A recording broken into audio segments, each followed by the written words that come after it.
पुनमक्तदा लांथोक्सरिबा entertainment program tharum saru yabiriba punamapu taram noksabagaloina olen sapam nei konona kurumjari masigi tharum asida khoi gi season jariba number 7005707808 amuka hana 7005707808 hairiba number sida call to biduna lantoksariba tharum entertainment program tharum saru yabiu lantoksariba tharum asi platform ni panda tongan tongan ba platform singda khonjeloina amadi miyeng taba fangbigani khonjeloina 90.0 Wahong Radio, Kusem Radio, Manipur Online Radio.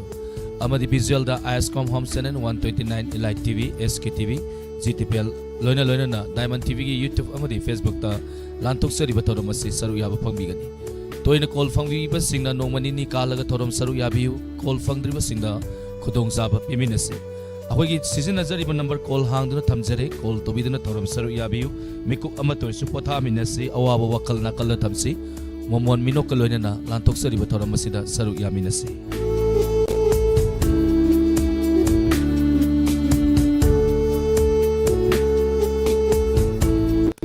Lapsa talengsin birapa naurem isal tagatsari ima ibemhal atopam ibiyai salam imo tagatsari taram saru yabirapa padama devi ima bimola konsam tagatsari taram saru yabirapa. Thank you. Taromasigi ahanba color lokatsage kanano yaminasi Facebook live tele bidi basingna live share tawbiu loinana YouTube tele bidi basingna like amadi reaction namiduna thoram saru yabiu taromasigi ahamba color ni kanano yaminasi. Hello taram noksari madam mingale fanga takpiu ya poktagi madam nane yam nungai zai ma thoram saru yabirapa kari matal sabirage masiri iron bataye Ma hojik se sazu sagale kari mathel naga hawbiri ge masiri taputumba ari sobi tongba iron bata hawe maduna ihaw hawre aduni ado lantok sariba thoram masida kari utpi gani kai to doina chaula entertainment program dialogue siring mimicry daga isai numate mazum sala sui hai do asingasi di phone mang yam harawi da ngasina aham ro call fangbiri sibo ismail ro asi kuire phangda ba ado aji phone aji huchi ke doram ne phangwan da da phone je yam lang ne na pawam tare call se sum try tawre sum phangta na lang thoki phone dogi maran karino maram maduna phone lang biganu phone mu luna thambiu phone da maram maduna utpirasi adune ba ayakse phone je sum otpaji o par o ola alo ga caller ka to kwa wasi phone ji bu ka khalli ne do mayam nai dana lere matien torage ko de ma bobok chak cha ji lao hayo bobo mama chak cha ji lao ye Sube mai aigi kirtai ta bato sa ka kaure sa di kanyang thongi no ne bobog na ta ba ya ba ta fulam fula di ka ngore tara ta di thok no ngai do ko kirtai ai hai ba hungi waro lai ba ta ole loina sei thangna ji kana ngong ge yang si hai ba do mo ngai jari ba ngai re budi lo sing oi gare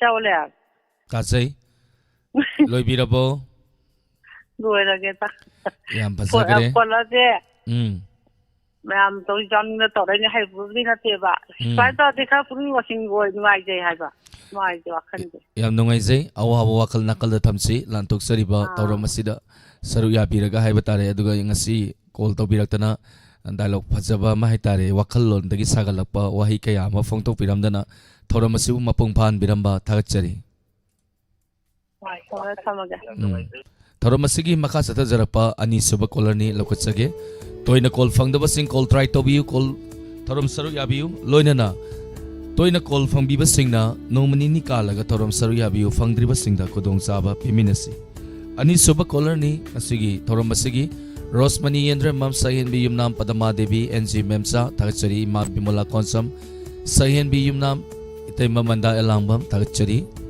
Sanabam Mala Tagachari Taram Saruya Birapa Facebook Live Televidi Basimusu Amakana Taram Nokseri. Hello. Hello. Tabirabo. Tana Kidre Matangi Color Amulokot Yama Mutum Imosa Tagachari Taram Saruya Birapa. Thank you. Rosmani and Remam Tagachari. Hello. Hello Tabirabo. Hi. Call se takre amuka network se mo hauraba male num yengsage. Hello.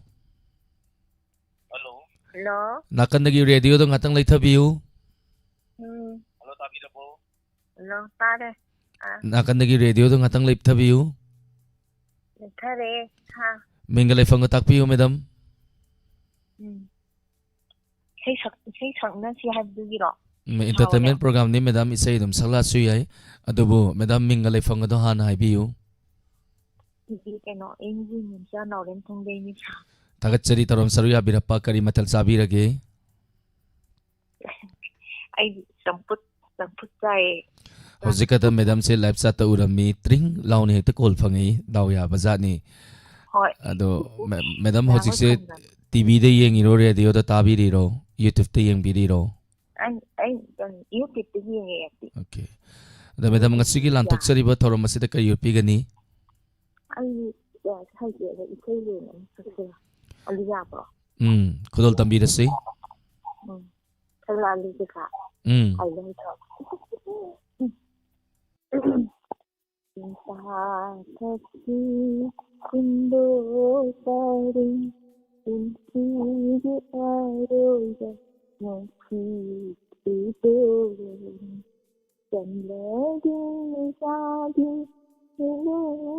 rana jamna balairan logi so rana sahasi kundo kari kisna jaati kisna bhavanna aidi sanjira nama sanda nirango kai matham khandari sangi thana ola leiranga leiranga sathati kundo pari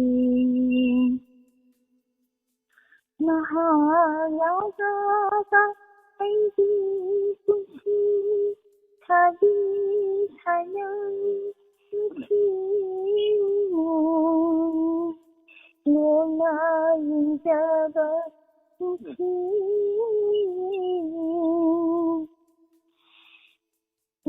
hai bên đây cùng mama shina dai khallagi nangi aidi asha naglagi sa ati sindo kari halai jare. Thank you madam. Yam pasabay say ni madam gi konzen fajar ba konzel dagi ngasigi lantok sari ba thoram masibu mapung bahan biramba tagachari. Thank you. Sedana kois boniam tagachari taram saruya birappa sanghin biyum nam tagachari Devadas RK. Thank you. Barse sorry takel sambam Santi Laishram tagachari taram saruya birappa Manda elangbam tagachari tema.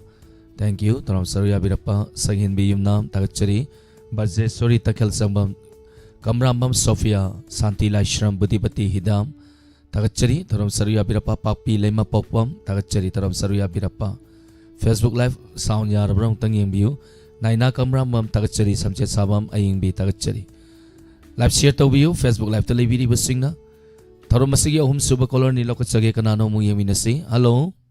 Hello. Madam Mingalay Fongatak View. Kunggang mamang kay dagi Nemo kawis ha. Tagachari Taram Saruya Birapa Kari Matal Sabi Rage. Hawai thonge sa. Thank you Taram Saruya Birapa ꯑꯁꯤ ꯂꯥꯟꯊꯣꯛꯆꯔꯤꯕ entertainment program ꯑꯁꯤꯗ ꯀꯔꯤ ꯎꯠꯄꯤꯒꯅꯤ ꯍꯩꯗꯤ ꯁꯥꯔ ꯏꯁꯩ ꯃꯇꯦꯛꯅ ꯁꯛꯆꯒꯦ ꯍꯧꯕꯤꯔꯁꯤ ꯍꯧꯖꯔꯒꯦ ꯁꯥꯔ ꯂꯣꯏꯕꯤ ꯆꯤꯡꯂꯣꯜꯂꯥꯟꯅ ꯂꯥꯛꯂꯦ ꯑꯩꯍꯥꯛꯀꯤ ꯂꯩꯍꯧꯔꯦ ꯊꯃꯣꯏꯗꯤ ꯆꯤꯡꯂꯣꯟꯗꯨꯒꯤ ꯋꯥꯡꯃꯗ ꯁꯥꯔ ꯂꯣꯏꯖꯔꯒꯦ ꯑꯩ ꯌꯥꯝ ꯍꯩꯇꯦ ꯌꯥꯝ ꯐꯖꯈ꯭ꯔꯦ ꯃꯇꯦꯛ ꯑꯃ ꯁꯜꯂꯛꯄꯗ ꯑꯣꯟꯊꯣꯛꯅ ꯃꯒꯨꯟ ꯂꯩꯈ꯭ꯔꯦ ꯁꯝꯄ꯭ꯔꯥ ꯄꯤꯛꯑꯁꯨ ꯃꯒꯨꯟ ꯂꯩ ꯑꯗꯨꯅꯤ ꯃꯦꯗꯥꯝ ꯑꯗꯣ ꯃꯦꯗꯥꯝꯅ ꯃꯇꯦꯛ ꯑꯃ ꯗꯛꯂꯥꯎꯅ ꯁꯜꯂꯛꯄ ꯃꯇꯝꯗ ꯑꯣꯟꯊꯣꯛꯅ ꯃꯒꯨꯟ ꯂꯩꯅ ꯈꯨꯗꯣꯜ ꯇꯝꯕꯤꯔꯛꯈ꯭ರೆ ꯊꯥꯒꯠꯆꯔꯤ ꯊꯧꯔꯝ ꯁꯔꯨꯛ ꯌꯥꯕꯤꯔꯛꯇꯅ ꯊꯧꯔꯝ ꯑꯁꯤꯕꯨ ꯃꯄꯨꯡ ꯐꯥꯍꯟꯕꯤꯔꯝꯕ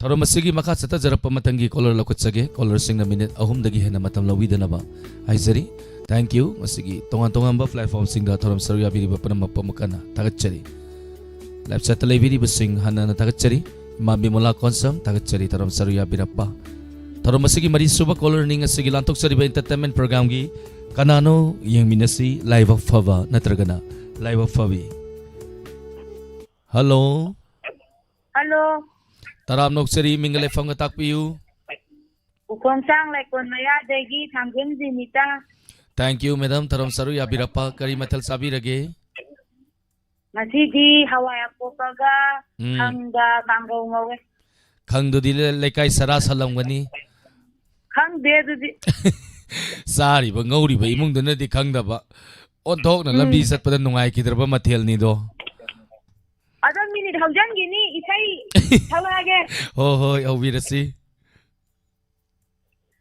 ꯄꯨꯟꯁꯤꯒꯤ ꯋꯥꯍꯩ ꯈꯨꯗꯤꯡ ꯃꯩꯔꯤ ꯑꯣꯜꯂꯦ ꯏꯐꯝꯗ ꯅꯨꯡꯁꯤꯒꯤ ꯏꯔꯥꯜꯈꯣꯡ ꯄꯨꯟꯒꯤ ꯅꯣꯡꯍꯧ ꯑꯣꯜꯂꯦ ꯏꯐꯝꯗ ꯅꯨꯡꯁꯤꯅꯕ ꯍꯩꯔꯨꯅꯨ ꯏꯇꯥ ꯀꯥꯏꯅꯔꯒ ꯋꯥꯕꯅꯤ ꯇꯨꯝꯗꯅ ꯃꯪꯕꯗꯤ ꯅꯨꯡꯁꯤ ꯋꯥꯈꯜꯗ ꯉꯥꯎꯕꯅꯤ ꯏꯀꯥꯏꯕꯅ ꯅꯨꯡꯄꯥꯟ ꯑꯣꯜꯂꯦꯗꯣ ꯑꯩꯒꯤ ꯊꯃꯣꯏꯕꯨ ꯅꯪꯒꯤ ꯊꯃꯣꯏꯕꯨ ꯀꯂꯛꯆꯔꯨꯕꯤ ꯑꯩꯒꯤ ꯄꯨꯟꯁꯤ ꯀꯜꯄꯅꯥꯅꯤ ꯑꯩꯕꯨ ꯅꯨꯡꯁꯤꯕꯤꯅꯨ ꯍꯦ ꯅꯨꯡꯁꯤꯕ ꯁꯤꯗ ꯂꯣꯏꯁꯟꯖꯔꯒꯦ ꯁꯥ ꯊꯦꯡꯛ ꯌꯨ ꯃꯦꯗꯥꯝ ꯊꯝꯃꯒꯦ ꯃꯦꯗꯥꯝꯁꯦ ꯌꯥꯝ ꯐꯤꯡꯉꯝꯗꯧ ꯃꯥꯜꯂꯤ ꯆꯥꯛ ꯆꯥꯔꯨ ꯂꯥꯛꯑꯣ ꯍꯥꯏꯔ ꯀꯥꯟꯗ ꯆꯥꯕ ꯂꯥꯛꯇ꯭ꯔꯀꯥꯟꯗ ꯃꯁꯤꯗꯤ ꯍꯩꯗꯣꯛꯈ꯭ꯔꯒꯦꯅ ꯖ꯭ꯔꯦꯡꯒ ꯍꯩꯗꯣꯛꯑꯝꯗꯧ ꯃꯥꯜꯂꯤ ꯍꯥꯏꯇꯥꯔꯦ ꯐꯤꯡꯃꯟꯗꯅ ꯇꯝꯅꯕꯒ ꯅꯪꯍꯧꯗꯦ ꯑꯗꯨꯅꯤ ꯍꯥꯏ ꯑꯕꯦ ꯈꯥꯡꯉꯦꯝꯕꯝ ꯊꯥꯒꯠꯆꯔꯤ ꯊꯧꯔꯝ ꯁꯔꯨꯛ ꯌꯥꯕꯤꯔꯛꯄ ꯁꯨꯁꯤꯂꯥ ꯑꯣꯀ꯭ꯔꯝ ꯑꯕꯦ ꯈꯥꯡꯉꯦꯝꯕꯝ ꯋꯥꯟꯁ ꯑꯒꯦꯟ ꯅꯤꯡꯊꯤꯕꯤ ꯊꯥꯒꯠꯆꯔꯤ ꯊꯧꯔꯝ ꯁꯔꯨꯛ ꯌꯥꯕꯤꯔꯛꯄ ꯃꯅꯣꯔꯃꯥ ꯁꯕꯨꯡꯕꯝ ꯊꯥꯒꯠꯆꯔꯤ ꯊꯧꯔꯝ ꯁꯔꯨꯛ ꯌꯥꯕꯤꯔꯛꯄ ꯊꯧꯔꯝ ꯑꯁꯤꯒꯤ ꯃꯉꯥꯁꯨꯕ ꯀꯣꯂꯔ ꯂꯧꯈꯠꯆꯔꯤ ꯀꯅꯥꯅꯣ ꯌꯦꯡꯃꯤꯟꯅꯁꯤ ꯍꯜꯂꯣ ꯍꯜꯂꯣ ꯑꯩ ꯈꯥꯉꯕꯣꯛꯇꯒꯤ ꯏꯃꯥ ꯀꯩꯅꯁꯔꯥꯅꯤ ꯌꯥꯝ ꯅꯨꯡꯉꯥꯏꯖꯩ ꯊꯧꯔꯝ ꯁꯔꯨꯛ ꯌꯥꯕꯤꯔꯛꯄ ꯊꯦꯡꯛ ꯌꯨ ꯊꯧꯔꯝ ꯁꯔꯨꯛ ꯌꯥꯕꯤꯔꯛꯄ ꯀꯔꯤ ꯃꯊꯦꯜ ꯆꯥꯕꯤꯔꯒꯦ ꯉꯁꯤ ꯁꯧꯒ꯭ꯔꯤ ꯊꯣꯡꯉꯦ ꯑꯗꯒꯤ ꯃꯣꯔꯣꯛ ꯃꯦꯠꯄ ꯑꯃ ꯀꯥꯡꯍꯧ ꯑꯃꯒ ꯆꯥꯔꯦ ꯆꯞ ꯆꯥꯔꯦ ꯃꯊꯦꯜꯁꯤꯡꯗꯣ ꯄꯥꯕꯗ ꯑꯗꯨꯝ ꯅꯣꯞꯇ꯭ꯔꯕ ꯃꯊꯦꯜ ꯉꯥꯛꯇꯅꯤ ꯃꯇꯝꯁꯤꯒꯤ ꯋꯤꯡ ꯂꯥꯎꯅ ꯐꯥꯎꯔꯤꯕ ꯃꯊꯦꯜꯁꯤꯡꯅꯤ ꯑꯗꯣ ꯉꯁꯤꯒꯤ ꯂꯥꯟꯊꯣꯛꯆꯔꯤꯕ entertainment program ꯑꯁꯤꯗ ꯀꯔꯤ ꯎꯠꯄꯤꯒꯅꯤ ꯏꯆꯥꯅ ꯅꯍꯥꯟ ꯀꯔꯤ ꯑꯩꯈꯣꯏ ꯑꯉꯥꯡ ꯃꯣꯏ ꯑꯅꯤꯅ ꯐꯝꯕ ꯑꯗꯨ ꯏꯆꯥꯅ ꯁꯦꯟꯗꯣꯏ ꯈꯣꯝꯕ ꯆꯠꯈꯤ ꯍꯥꯏꯕ ꯏꯆꯥ ꯑꯣꯏꯔꯤꯅ ꯁꯦꯟꯗꯣꯏ ꯈꯣꯝꯕ ꯆꯠꯈꯤ ꯍꯥꯏꯕ ꯏꯃꯥ ꯁꯥꯎꯗ ꯂꯩꯕꯅꯦ ꯑꯗ ꯀꯩꯅꯣ ꯍꯜꯂꯛꯇ꯭ꯔꯤꯌꯦ ꯃꯣꯏ ꯍꯜꯂꯛꯈꯤꯔꯣꯏ ꯅꯍꯥꯟ ꯅꯣꯡꯃꯗ ꯄꯤꯁꯨꯝ ꯅꯥꯝꯃ ꯇꯥꯍꯧꯋꯤ ꯄꯤꯁꯨꯝ ꯐꯣꯏꯅꯕꯗ ꯁꯦꯟꯗꯣꯏ ꯄꯤꯕꯗꯩ ꯈꯟꯅꯔ ꯂꯩꯔꯝꯃꯅꯤ ꯍꯥꯏꯌꯦ ꯃꯣꯏꯅ ꯍꯥꯏꯁꯦ ꯑꯗꯨ ꯀꯨꯏꯅ ꯂꯥꯛꯇ꯭ꯔꯦ ꯀꯔꯤꯒꯤꯅꯣ ꯍꯥꯏꯗꯤ ꯉꯁꯤꯅ ꯅꯣꯡꯃ ꯃꯁꯝ ꯐꯣꯡꯗꯅ ꯁꯝ ꯀꯦꯜꯍꯧꯋꯤ ꯍꯥꯏꯔꯦ ꯑꯗꯨꯒꯤ ꯃꯥꯗꯤ ꯌꯥꯝ ꯀꯟꯅ ꯁꯥꯎꯏꯕꯀꯣ ꯑꯍꯥꯟꯕꯒꯤ ꯋꯥꯔꯤꯁꯤꯅ ꯑꯗꯨꯗꯤ ꯑꯗꯨꯒꯤ ꯃꯇꯥꯡꯗꯨꯃ entertainment program ꯀꯅꯥꯅ ꯉꯝꯃꯤ ꯌꯦꯡꯅꯁꯤ ꯊꯥꯡꯖ ꯅꯨꯃꯤꯠꯇ ꯁꯥꯟꯅꯔꯁꯤ ꯑꯗꯣ ꯉꯁꯤꯒꯤ ꯂꯥꯟꯊꯣꯛꯆꯔꯤꯕ ꯊꯧꯔꯝ ꯑꯁꯤꯗ ꯀꯔꯤ ꯎꯠꯄꯤꯒꯅꯤ ꯏꯁꯩ ꯑꯣꯏꯅ ꯈꯨꯗꯣꯡꯖꯔꯅꯤ ꯍꯧꯕꯤꯔꯁꯤ ꯃꯟꯗꯥꯀꯤꯅꯤꯅ ꯁꯛꯄ ꯏꯁꯩ ꯂꯥꯏꯕꯛ ꯊꯤꯕꯤ ꯃꯄꯣꯛꯇ ꯄꯣꯛꯂꯨꯕꯅ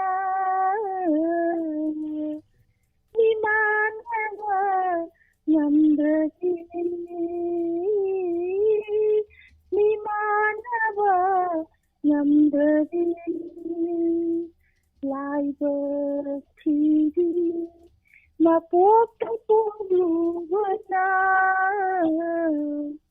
nimanaba ngamdabini wakanadiwa laibag na hini hingbahin mahal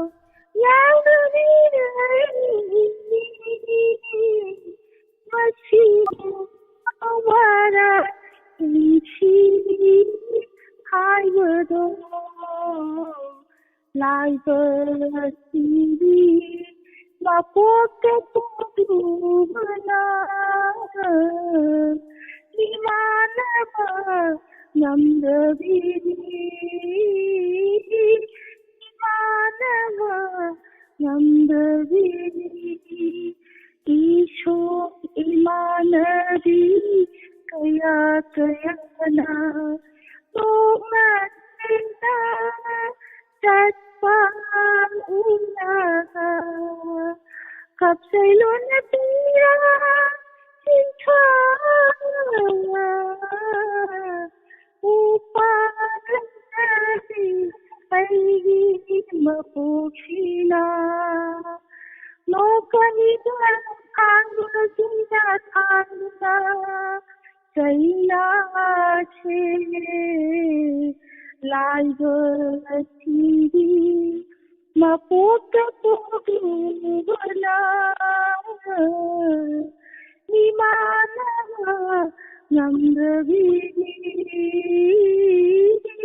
Nimana Namdavini Lagar anglaba unchi kontechida Layer aida aidi tha Lagar anglaba unchi kontechida Layer aida aidi tha Nathai Nasiri Manta Itura Hamboila Kajana Sachira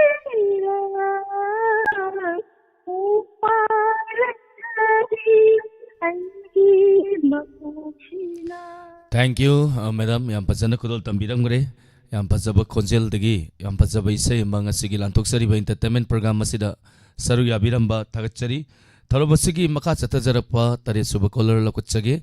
Laurembam Victoria tagachari tarom saru yabirapa Susila Okram Sanathoi Irembam tagachari. Thank you. Tarom saru yabirapa Santi Laishram tagachari. Tarom saru yabirapa tharomasigi maka chatajarapa matangi color kudong saba pizage. Hello. Taram nuksari mingalay fang takpiyu. Hello. Taram masigi maka chatajarapa color se tanadre. Hello. Hello. Madam mingalay fang takpiyu. Oh, namin lang din mabano ni.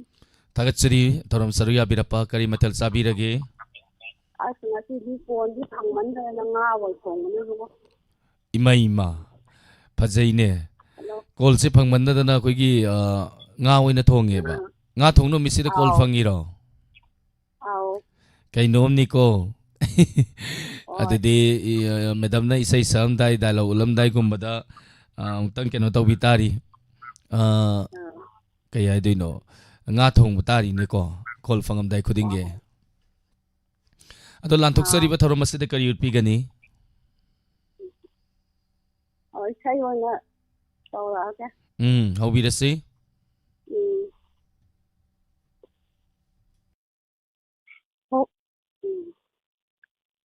Oh.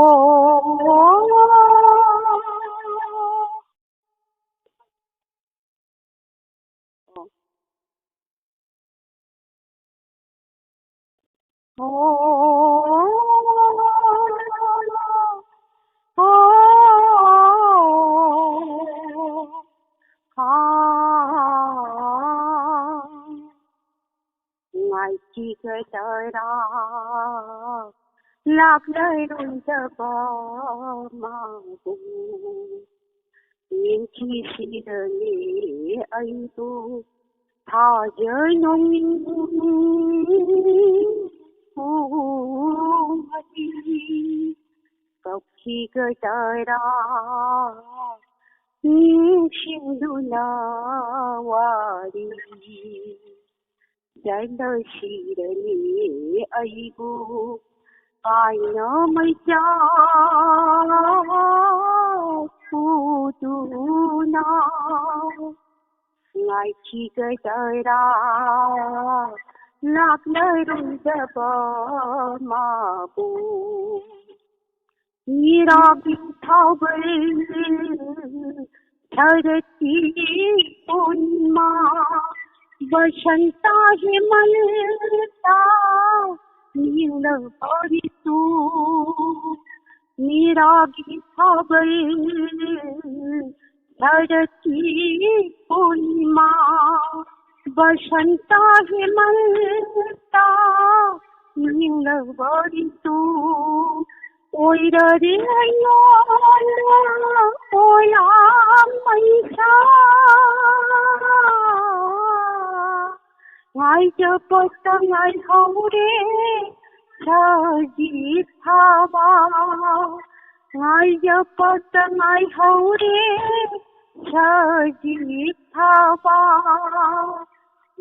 खिगडरा ꯂꯥꯛꯂꯔꯣꯏꯗꯕ ꯃꯥꯕꯨ ꯏꯉꯥꯒꯤ ꯅꯣꯡꯍꯧ ꯋꯥꯛꯆꯤꯡꯒꯤ ꯕꯣꯂꯦꯟ ꯀꯔꯤꯒꯤ ꯂꯥꯛꯂꯤ ꯂꯣꯏꯅꯅ ꯅꯈꯣꯏ ꯏꯉꯥꯒꯤ ꯅꯣꯡꯍꯧ ꯋꯥꯛꯆꯤꯡꯒꯤ ꯕꯣꯂꯦꯟ करीगी लागी लोइनना नखोय करीबु कनानी मैसाना चेंबदा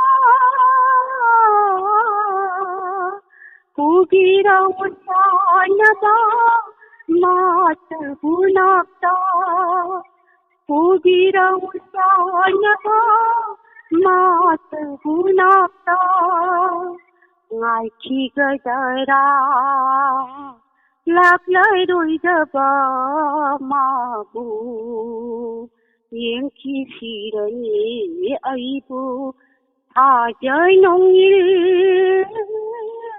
ꯑꯅꯤꯒꯤ ꯀꯨꯝꯍꯩ ꯀꯞꯈꯤꯒꯗꯔꯥ ꯅꯤꯡꯁꯤꯡꯗꯨꯅ ꯋꯥꯔꯤ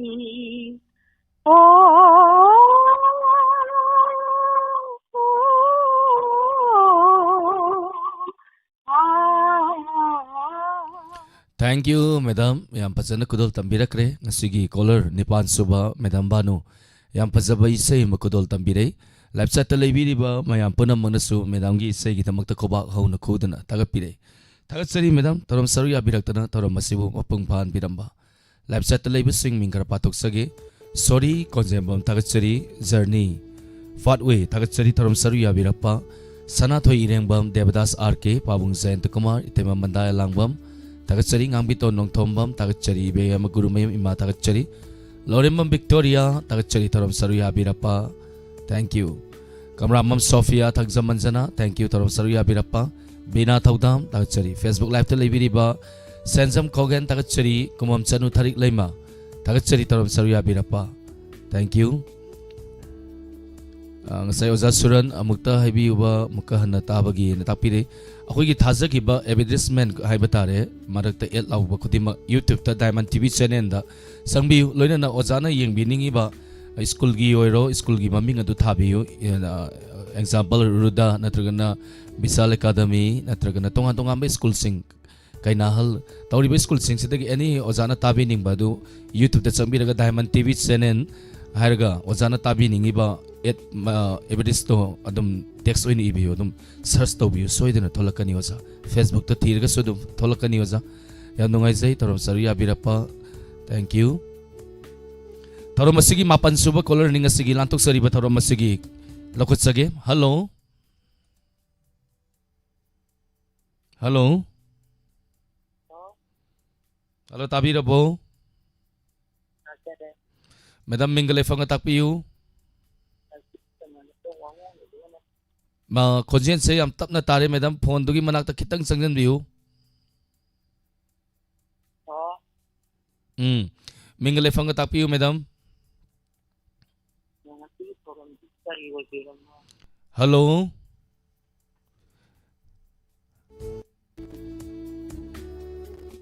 Thorom masigi sanabi oina adum pung keno da haba tare tara tawdi sei sakpudo isei mateng utang kudol tamjage isei sikhamdi khanbirak pani khangabok part 2 dagi ima haba tare ima purnima sri thongkhong manak tagi khangabok ki ima sina khanbirak pai sei ni kudol tamjage tamina sei.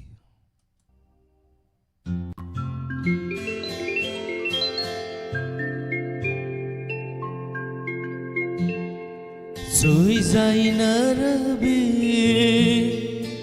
samlang latagi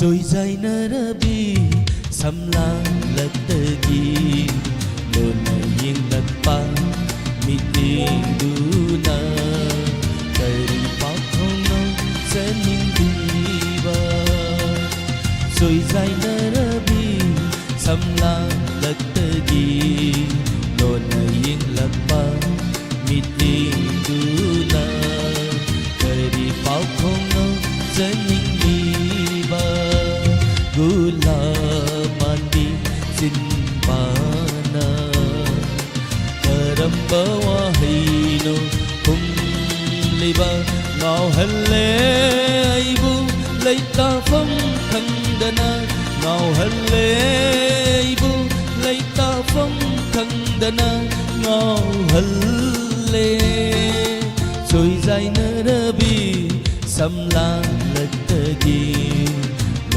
ying lakpa mitinduna dari pakhono sening liba dari pakhono sening liba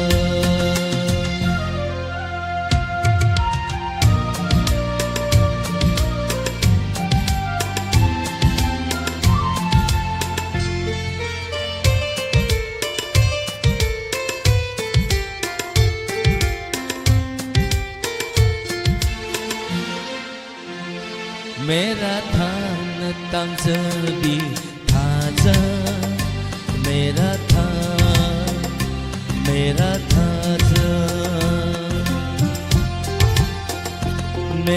थान तंग भी थाजा थाजा मासु micro lang sin thi surbungam zabi kokin siglasu surbungam sabi kokin sila kau henti mang henti surbumba kai kita tha sahin bina tauda kai kita tha sahin bina tauda soi zai narabi samlang lagtagi lona ying lagpa mitinduna dari pakhono sening liba dari pakhono sening liba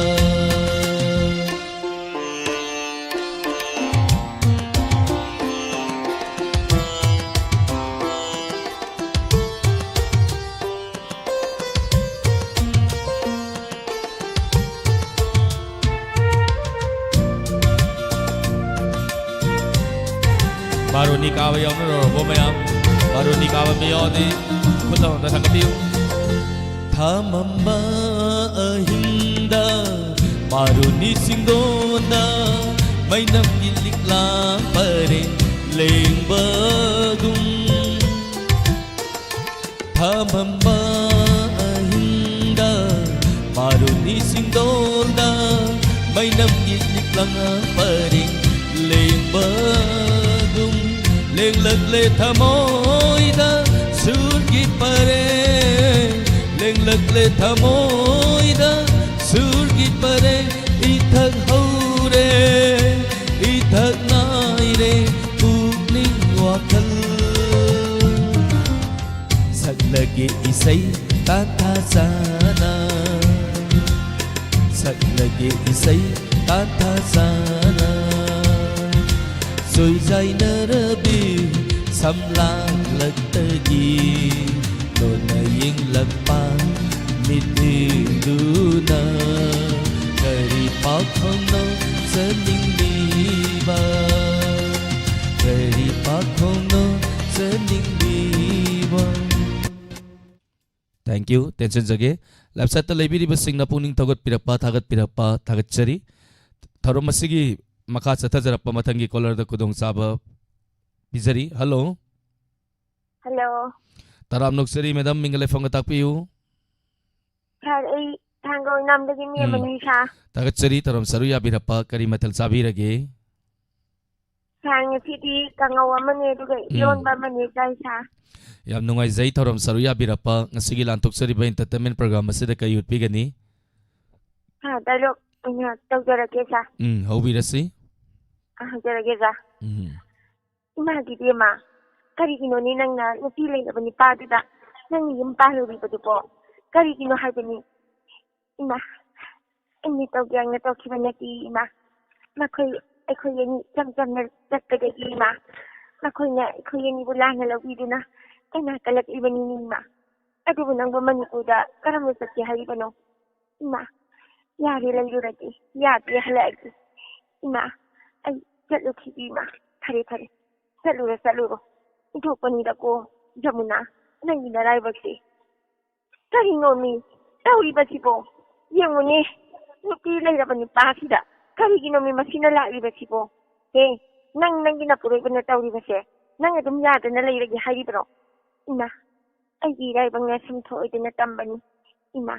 Lekho ka mada. Ganga jamuna ni punyasat ni nababu kedaw di ima. Masama na taw gahan na taw kiba na di ima. Ado. Maay punalay ni nabada kari-kari bagi ni ima. Pari-pari. Ikagi tamoy na diyaw na ba din eh. Punalay ni naroko. Hoy ima. Hoy yung masibo ka natin halay bagi. Ayong kasang hati. Ima. Ima laki bro. Ima filay rong gani eh. Laki yung ima.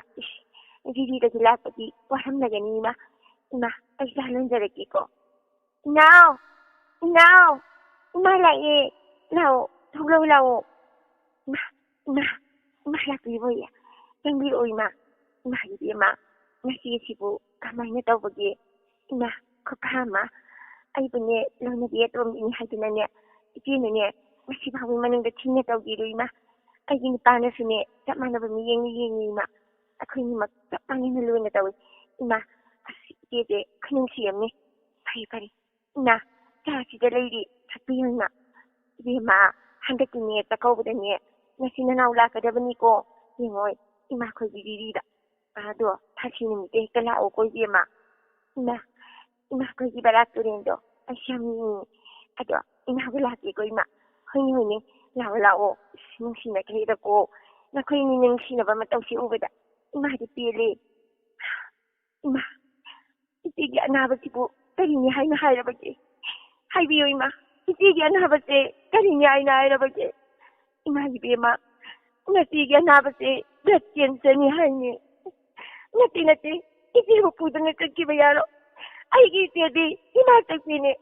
Nasipa po imanungda. Ay walo na biniyay doon na. Manay ko tatitaway na tawid eh. Ay kiti mo po kibayaro. Ay kiti mo po kibayaro. Ay kiti po kibayaro.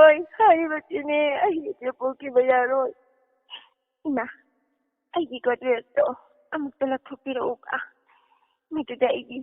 Kaya ko mapatsak amayaw ka ni. Di ma. Asibo kayo kaya haba no. Ima. Inahagda kalino ma. Sinadarang ki. Sige di ma. Iti tamangam dito. Iti na niya. Tik amaga kudok amaga. Imasak na tamdaban. Ina. Nangunda. Iti na sinaram lagi ko. makharam ka amuk te te ite tang se piyo se ite gi be ma ite di loi da ko ite nate ite ba kudu na chal ki ba yaro nate ite ba kudu na chal ki ba yaro ite nana bu kana da si na biram bage ite ba kudu na chal ki ba yaro ganga jamuna ani kai khok amada puna satmina ni haram laga nati ite ba kudu na chal ki ba yaro isa nang te pamande ai ite ba kudu na chal ki ite ba kudu na chal pa yaro ite ba kudu na chal pa yaro lagi sa thank you se line ni talent jam lai bi ba ise mani se dialogue se kadai wai degi lok thor kuna drama dai ra na tragni se gi wakhalon dai sagal lapam oi bi doi ro ha uti gi ai gi wakhan dagi saga tabani sa yam fajaba yam emotional noi bata ba puni nungsi ba hai bata re duga si utpi rei ba phajana utpi rakre dialogue se thank you se torom saruya biramdana torom asibum mapung phan biramba thagchari thank you sa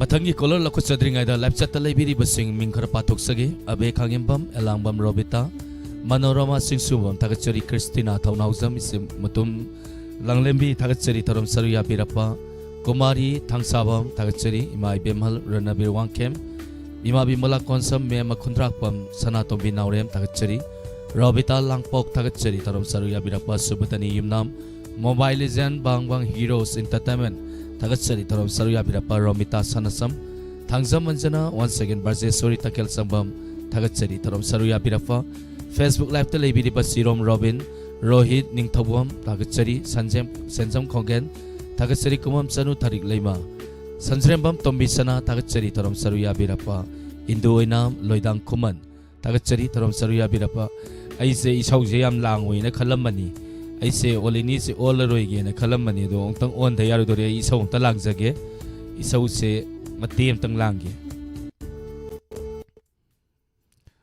onia nupi oi bi akoi gi brain se loi soi raba aina hojika ta pairamba mobile phone duga kai no khangdi ne pairamba jing do karai thamino na khanggi dreba loi kaw greba pairam da ngai riba poto aduga ne aigi no panung siba du na saigi ba sahi ohungi mamang na saigi ba du ne ngasi boi he kaudri aduna ne nupi oi bising akoi hujik brel loina soide sigi matek sima ullaga niya Facebook live ta dine Facebook ta mioi ni phuga lei share na mi ani khata ka tawe ba masida ne ba ina ne sendoi khom chaki doije sendoi khom sakrora no sia do sasat tauna dana mi mayam khangan dana program se yaw handana kaya ka nungai na nong nok tan taw do noina kari gi no ba sida share taw tan na noina tumin na lairi do noina to yam pamu bra kak thalu rau ji ha kari no khangdi mi kai no mai ga pungang ngan ge thanjali kari no khangdi sida kari indu oi nam sasa share taw ni noi bo mi ani khata ka share taw yi mi ni phu he na yenga noi sap taw ra yairong achaw thung dana noi chat pangam dana leira ge ra noi sap tarok tringai da yam thuna ta sia taw na trate program ma kha cha thoroi hoji kari no khangdi mi taw no ne hoi ne an maina sasa ki nam nau dana kari gi no noina mu olini je tumina leira ge na khalamba olini si noina kau thoi si bo kari gi no ba sasa sia taw ko mathang sia sik 20 he pharam draba LLB ke maibam sakhinu tar hai ti ne share namu khoirom na naubiya nasak phajari ba sasat namu share do Jerome Robin sasat namu mi taruk ka sasat namje le oima aduni dana natradi wala ka doi ba thank you thoram saruya birappa niha sahani thagachari thoram asigi taraga nithoi suba colony la khutsage kana no yeminasi hello taram nuksari minga lefanga tapi umeda sir madam la salai ning tho hong da ni ai ming chusen da ko thagachari oza thoram saruya birappa oza kari mathal chabirage irole oza ngasi na aham ro thoram saruya biri se mamang da saruya bi na halamu ya ki ai sei sabdo da ai ge video da tharap ko do ga ina sabto siga yam get lai ko do ga ai tat sei do ni na Maram aduna ni oza call tobirappa matamda thorom saru yabirappa matamda nakanda radio thaba TV thaba YouTube te thaba mafam de gi kitang lapthoga ai tare ne ko adum matam se khara khara dum se nei radio da koi ngangai se khudak ta taroi second tara natraga na tara ga manga sonda raga tai YouTube su sama nei Facebook su aduna maram aduna adum koi ngang pajiga oza na ngang pajiga dum khumba dadum khenarak pai tare oza yam nungai se oza ngasigi lantok sari ba entertainment program saru yabirappa kari utpi gani oza isai win to de na hang de lu se hongre hobi rasi oza kanan thiri magi ojaba kanaroi lai hauni arim oikhini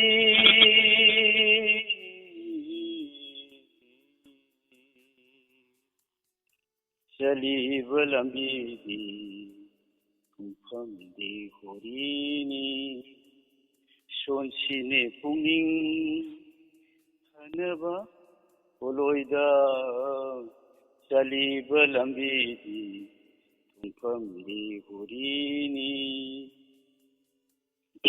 tholiba numiti ngalaba mangana yaurakpa ngamdraba mamlaba lambini horigi namtana pokani amamba akiba leiruni sangsar lanbada awaba leiruni sangsar ipakhe chaliba lambidi famdi horini hajarab sangsari harangba mayam sing natene aikhoigi asengba iral matam kharagi lakpani aikhoidi nongmadi loina kundo langani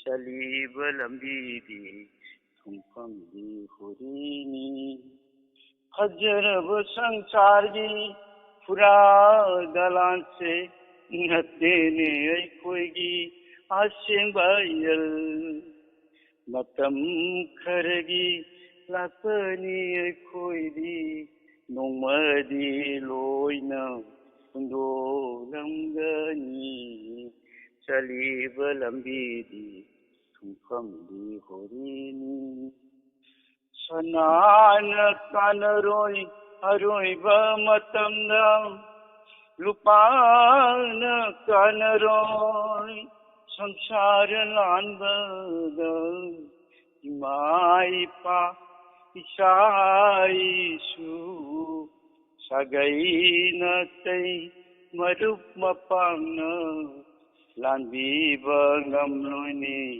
paglaba ipakhe chaliba lambidi thumfamdi horini shonsine pungning hanaba poloida chaliba lambidi thumfamdi horini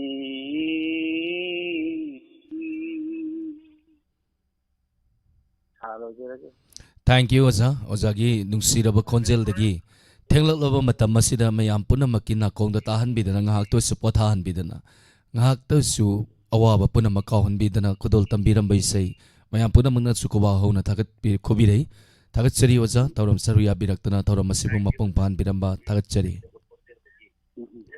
oza khurumjeri oza ani suba caller singi ani suba haibatare hantana mu YouTube ta kangu da mu toroke like say only me 79 reaction se inam namdra minan dialogue matawrage dialogue ki matung da sap lakani sap laktringai da sigi mioi like se 79 se 150 gumba son se 200 gumba son se natradine natrade yam hogat ninge ba on wan pajai bina thodam yam pangon on ja pote dum on thoki dana parak tanam ni lila sana lila gi napi sana ba yang wa le na hine em chatna gi dana parak tani champion luang thank you thoram saruya virapa thank you ngasugi thoram asina nauna sangbi rakraba maya punamak ꯑꯃꯨꯛꯀꯟꯅ ꯇꯔꯥꯝ ꯅꯣꯛꯆꯔꯤ ꯂꯣꯏꯅꯅ ꯍꯥꯟꯅ ꯌꯥꯎꯗꯨꯅ ꯂꯩꯕꯤꯔꯤꯕ ꯏꯆꯤꯜ ꯏꯅꯥꯎ ꯃꯌꯥꯝ ꯄꯨꯝꯅꯃꯛꯅ ꯅꯧꯅ ꯆꯪꯕꯤꯔꯛꯂꯤꯕ ꯏꯆꯤꯜ ꯏꯅꯥꯎꯁꯤꯡꯕꯨ ꯍꯔꯥꯎ ꯇꯌꯥꯝꯅ ꯀꯧꯃꯤꯟꯅꯗꯅ ꯑꯩꯈꯣꯏ ꯏꯆꯤꯜ ꯏꯅꯥꯎ ꯑꯃꯠꯇ ꯑꯣꯏꯅ ꯄꯨꯟꯁꯤꯟꯕꯒꯤ ꯇꯥꯟꯖꯥꯗꯨꯁꯨ ꯍꯥꯏꯔꯤꯕ ꯊꯧꯔꯝ ꯃꯆꯥ ꯃꯆꯥ ꯑꯄꯤꯛꯄ ꯑꯄꯤꯛꯄꯗꯒꯤ ꯍꯥꯏꯕ ꯇꯥꯔꯦꯅꯦꯀꯣ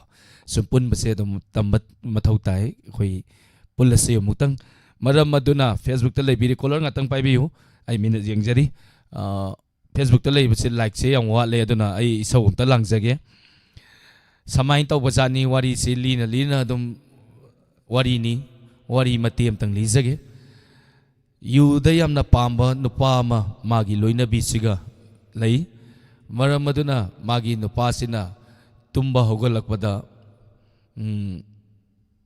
ꯍꯥꯏꯕ ꯇꯥꯔꯦꯅꯦ ꯇꯨꯝꯕ ꯍꯧꯒꯠꯂꯛꯄꯒꯤ ꯅꯨꯡꯊꯤꯟꯒꯤ ꯉꯥꯛꯇꯪ ꯇꯨꯝꯃꯨꯔꯒ ꯍꯧꯒꯠꯂꯛꯄꯁꯤꯗ ꯏꯁꯩꯁꯦ ꯁꯨꯃꯥꯏꯅ ꯁꯛꯑꯒ ꯊꯣꯛꯂꯛꯏ ꯅꯨꯃꯤꯗꯥꯡ ꯋꯥꯏꯔꯝꯁꯦ ꯇꯪꯈꯥꯏꯅ ꯀꯣꯟꯅꯗꯦꯗ ꯅꯨꯃꯤꯗꯥꯡ ꯋꯥꯏꯔꯝꯁꯦ ꯌꯥꯡꯈꯩꯅ ꯀꯣꯟꯅꯗꯦꯗ ꯑꯇꯥꯎꯕ ꯂꯩꯍꯧꯔꯦ ꯀꯩꯅ ꯁꯅꯥ ꯍꯣꯇꯦꯜꯗ ꯂꯩꯍꯧꯔꯦꯅꯦ ꯑꯇꯥꯎꯕ ꯅꯨꯃꯤꯗꯥꯡ ꯋꯥꯏꯔꯝꯁꯦ ꯇꯪꯈꯥꯏꯅ ꯀꯣꯟꯅꯗꯦꯗ ꯁꯨꯃꯥꯏꯅ ꯁꯛꯑꯒ ꯊꯣꯛꯂꯛꯄꯁꯤꯗ ꯃꯥꯏ ꯅꯨꯄꯤꯁꯤꯅ ꯁꯥꯎꯔꯒ ꯍꯩ ꯅꯨꯃꯤꯗꯥꯡ ꯋꯥꯏꯔꯝꯁꯦ ꯈꯥꯕꯩꯅ ꯀꯣꯟꯅꯗꯦꯗ ꯅꯨꯃꯤꯗꯥꯡ ꯋꯥꯏꯔꯝꯁꯦ ꯈꯥꯕꯩꯅ ꯀꯣꯟꯅꯗꯦꯗ ꯈꯥꯕꯩꯅ ꯊꯥꯔꯗꯤ ꯉꯣꯔꯣꯡ ꯉꯣꯔꯣꯡ ꯄꯥꯏꯈꯤꯅꯤ ꯍꯥꯏꯇꯥꯔꯦ ꯀꯔꯤꯒꯤꯅꯣ ꯅꯣꯏꯅ ꯉꯁꯥꯏꯗꯒꯤ ꯌꯨꯇ꯭ꯌꯨꯕꯇ ꯃꯤꯑꯣꯏ 200 ꯃꯌꯥ ꯂꯩꯔꯦ ꯑꯗꯨꯒ ꯉꯁꯥꯏꯗꯒꯤ ꯍꯧꯖꯤꯛ ꯐꯥꯎꯕ ꯃꯤꯑꯣꯏ 150 200 ꯐꯥꯎꯅ ꯂꯥꯏꯛ ꯅꯝꯗ꯭ꯔꯤꯁꯤ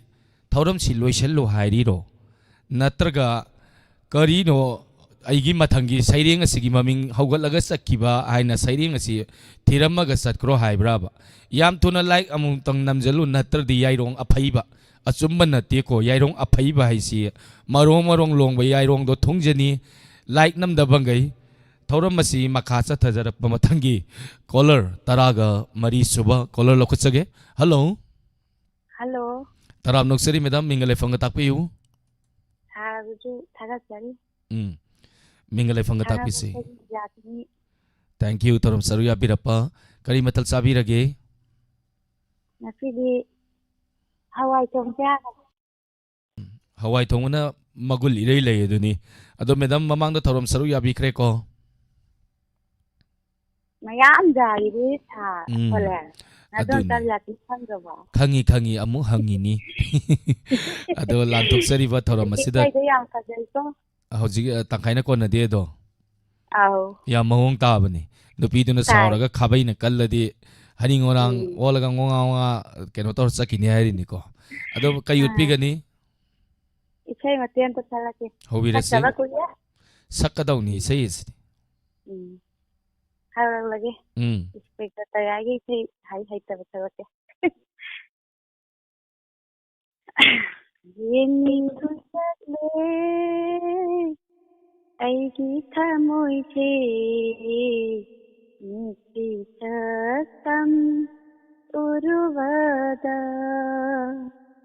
ꯇꯞꯊꯕ ꯉꯝꯂꯛꯇꯔꯤ ꯑꯩꯒꯤ ꯄꯨꯛꯅꯤꯡꯁꯦ ꯐꯥꯊꯕ ꯉꯝꯂꯛꯇꯔꯤ ꯑꯩꯒꯤ ꯋꯥꯈꯜꯁꯦ ꯅꯪꯒꯤ ꯁꯛꯇꯝꯅ ꯌꯥꯀꯥꯏꯍꯜꯂꯔꯦ ꯅꯪꯒꯤ ꯁꯛꯇꯝꯅ ꯌꯥꯀꯥꯏꯍꯜꯂꯔꯦ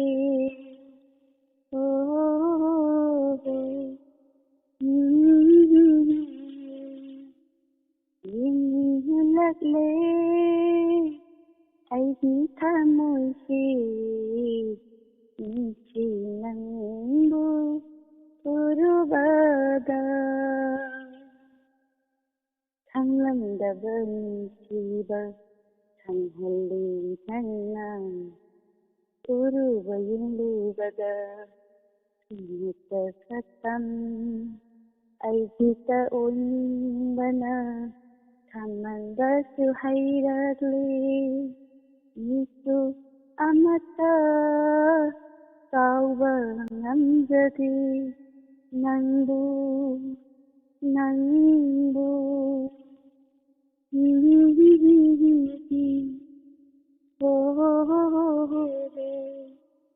ꯌꯦꯡꯂꯛꯂꯦ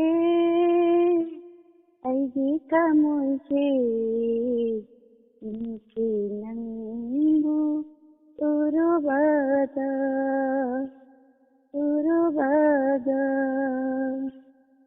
ꯏꯪꯂꯕ ꯃꯥꯂꯪꯆꯥꯒꯨꯝꯅ ꯍꯣꯡꯂꯛꯄꯗ ꯅꯨꯡꯁꯤ ꯏꯔꯤꯛꯅ ꯆꯣꯠꯍꯜꯂꯤ ꯑꯩꯒꯤ ꯍꯛꯆꯥꯡꯁꯦ ꯅꯪꯒꯤ ꯌꯥꯊꯪ ꯑꯃꯕꯨ ꯐꯪꯅꯕ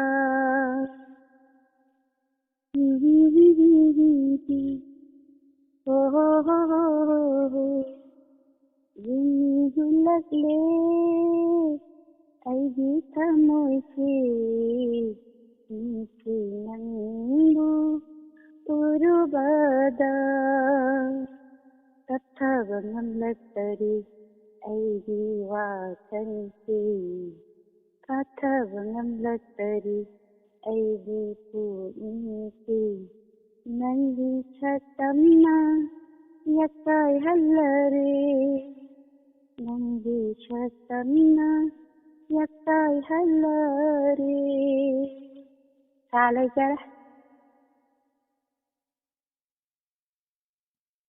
Thank you, Madam. Yang pasana kudol tambirakre, Madam gi konjel tagi. Asigi lantuk seri ba thorom asida. Saruya biram tana thorom asibu mapung phan biramba thagachari. Thagachari sa. Ngarang na Facebook ta layusing da dedicate taw bisay ma langlap taw bam sakre. Mga hantak na mo YouTube ta laybiri bising da dedicate taw bisay. Kar lang asiko mo. Ngasaya tapay say masakre mulanga age.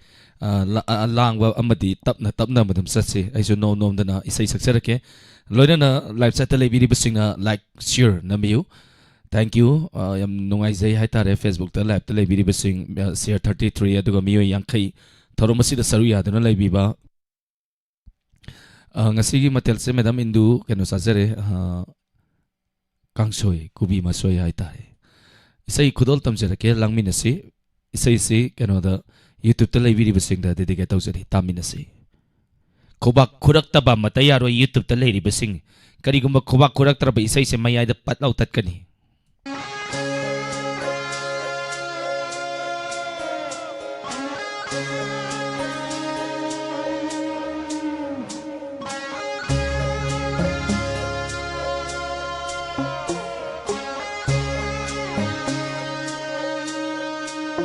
Aigi pukning aigi wakhal nungai ai phavana thalle aigi punsi aigi hakchang harau tayamana yomla panthungi maya yorak pasidi panchigi tangkai yorak pasidi Panthungi mayay yorak pasidi Punsigi tangkai yorak pasidi Ngalaro taibang pansida Sanaro maning tamna Uhalo mai thong da nokpa Yeng lagi nangbu imisipena Ngalaro taibang pansida Sanaro naning tamna Uhalo mai thong da nokpa Yeng lagi nangbu imisipena Se Hầu si mấy ông đàn sầu si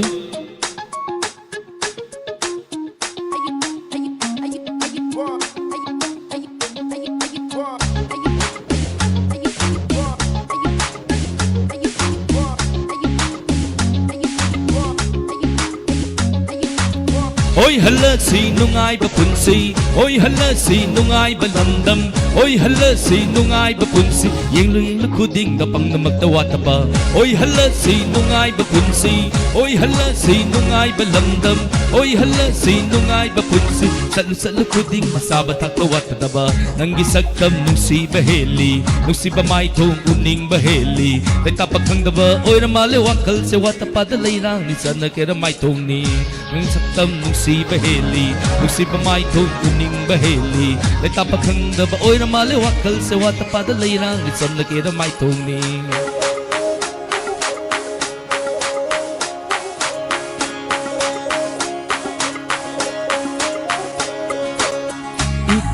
Duna nung si batamba nung gisamla na thuglagli sikla gipombi gisikla ikay khandi na thuglagli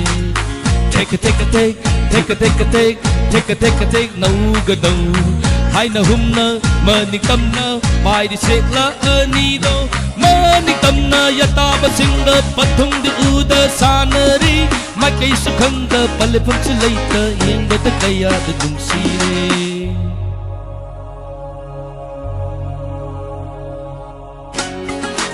Mayang kubakusi kagalang sirung tatana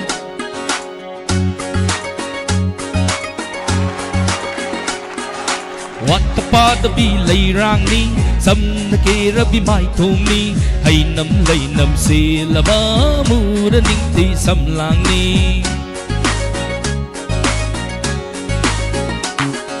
Wattapad bilay rang ni Sam na kira bimay thong ni Hay nam lay nam sila ba Mura ning ti sam lang ni Hay ni nang bunong si Mi ku ding nung si Bumza ku ding nung si Thamoy sing na nung si Hay ni nang bunong si Mi ku ding nung si Bumza ku ding nung si Thamoy sing na nung si Kung narapata ba ni Si na bata ba ni Ting narapata ba ni Nang si Ko'y narapata ba ni Nung si na bata ba ni Ting narapata ba ni Nang si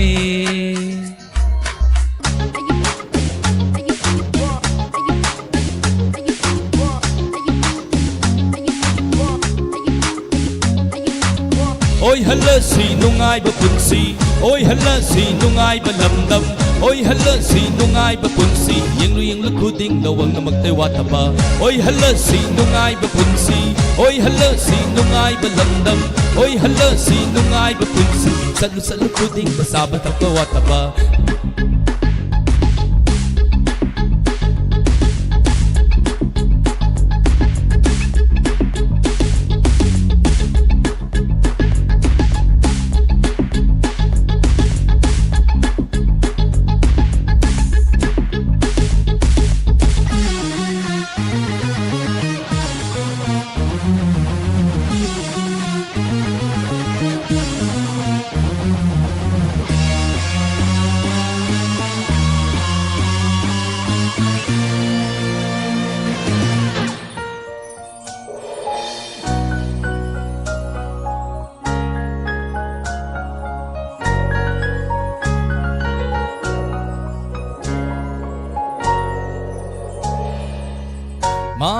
Manabasing saktaminabani Nung bunong sinarabadi ko kay nung kayawapani Manabasing saktaminabani Nung bunong sinarabadi ko kay kung kayawapani Kung sabayawrakani higay watawrakani Kalat pa kaya na tadat kikanalat na rakani Thank you. Tension sage.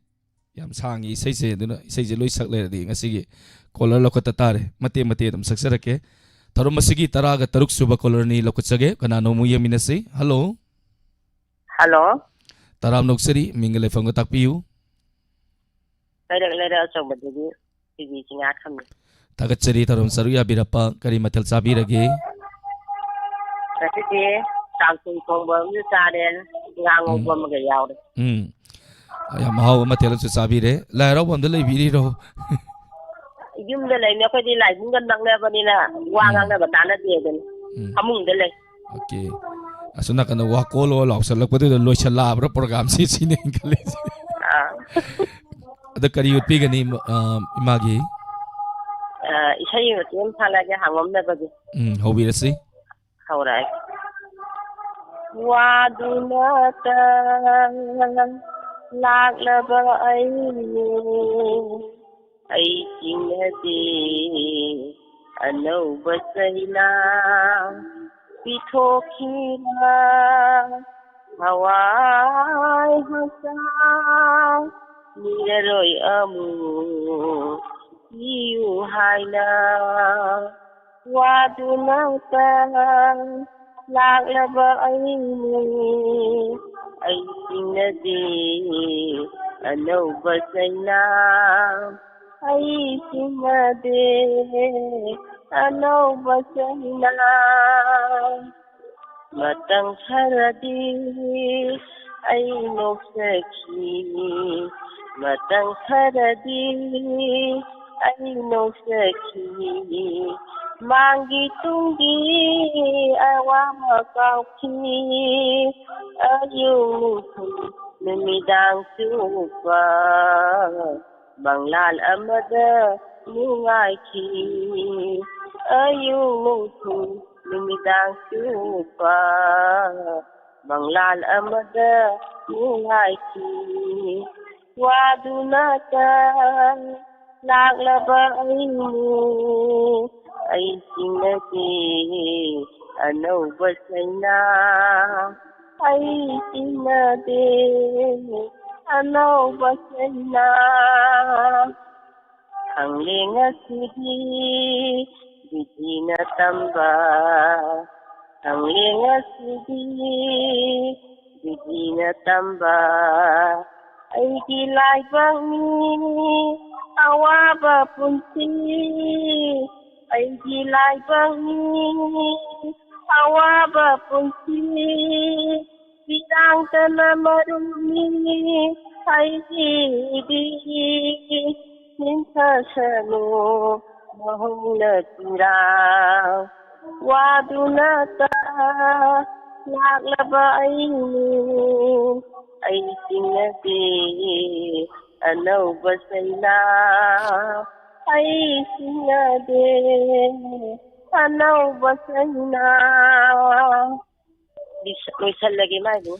Thank you yam pajabai saini yam pajana kudol tambira kare thagachari thorom saru ya biramdana thorom masibu mapong pan biramba.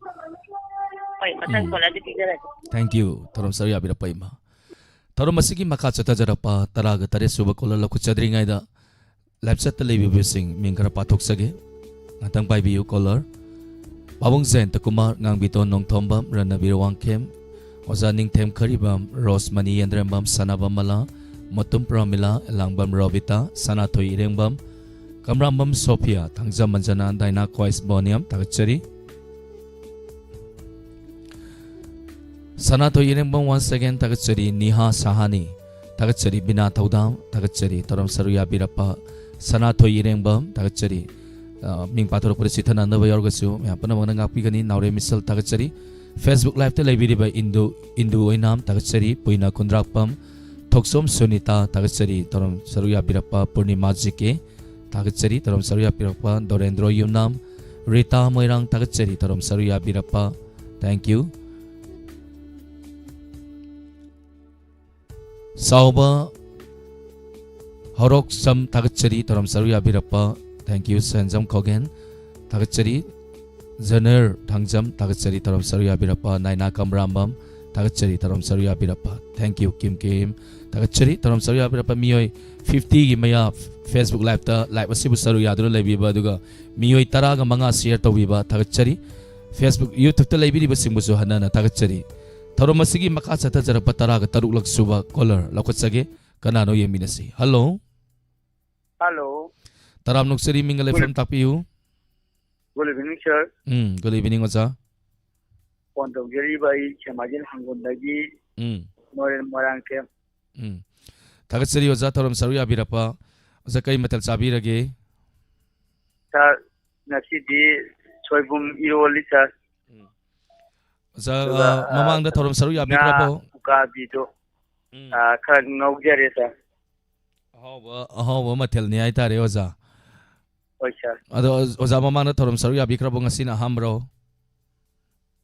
ꯉꯁꯤꯅ ꯑꯍꯥꯟꯕꯗꯤ ꯅꯠꯇꯦ ꯁꯥꯔ ꯃꯌꯥꯝ ꯁꯨꯝ ꯁꯪꯅꯕꯁꯤꯗ ꯑꯅꯤꯔꯛ ꯑꯍꯨꯝꯔꯛ ꯁꯨꯕ ꯑꯣꯏꯅ ꯁꯨꯝ ꯐꯪꯗꯣꯏꯅꯤ ꯁꯥꯔ ꯌꯥꯝ ꯅꯨꯡꯉꯥꯏꯖꯩ ꯑꯣꯖꯥ ꯊꯧꯔꯝ ꯁꯔꯨꯛ ꯌꯥꯕꯤꯔꯛꯄ ꯑꯗꯣ ꯑꯣꯖꯥ ꯉꯁꯤꯒꯤ ꯂꯥꯟꯊꯣꯛꯆꯔꯤꯕ ꯊꯧꯔꯝ ꯑꯁꯤꯗ ꯀꯔꯤ ꯎꯠꯄꯤꯒꯅꯤ ꯏꯁꯩ ꯁꯛꯄꯤꯗꯣꯏꯔꯣ ꯑꯣꯖꯥ ꯏꯁꯩ ꯁꯛꯆꯒꯦ ꯁꯥꯔ ꯍꯧꯕꯤꯔꯁꯤ ꯑꯣꯏꯅꯥꯝ ꯁ꯭ꯋꯥꯃꯤ ꯀꯨꯃꯥꯔꯒꯤ ꯏꯁꯩ ꯑꯃꯇꯪ ꯃꯇꯧ ꯇꯝꯖꯒꯦ ꯁꯥꯔ ꯍꯧꯖꯔꯒꯦ ꯁꯥꯔ ꯊꯨꯡꯅꯔꯔꯣꯏ ꯍꯥꯏꯕ ꯈꯪꯅ ꯈꯪꯅ ꯅꯨꯡꯁꯤꯈꯤ ꯅꯪꯕꯨ ꯑꯩꯅ ꯊꯨꯡꯅꯔꯔꯣꯏ ꯍꯥꯏꯕ ꯈꯪꯅ ꯈꯪꯅ ꯅꯨꯡꯁꯤꯈꯤ ꯅꯪꯕꯨ ꯑꯩꯅ ꯃꯩꯁꯥꯛꯁꯦ ꯐꯪꯒꯅꯤ ꯈꯪꯅ ꯈꯪꯅ ꯊꯝꯖꯈꯤꯕꯅꯤ ꯊꯥꯖꯕ ꯅꯐꯝꯗ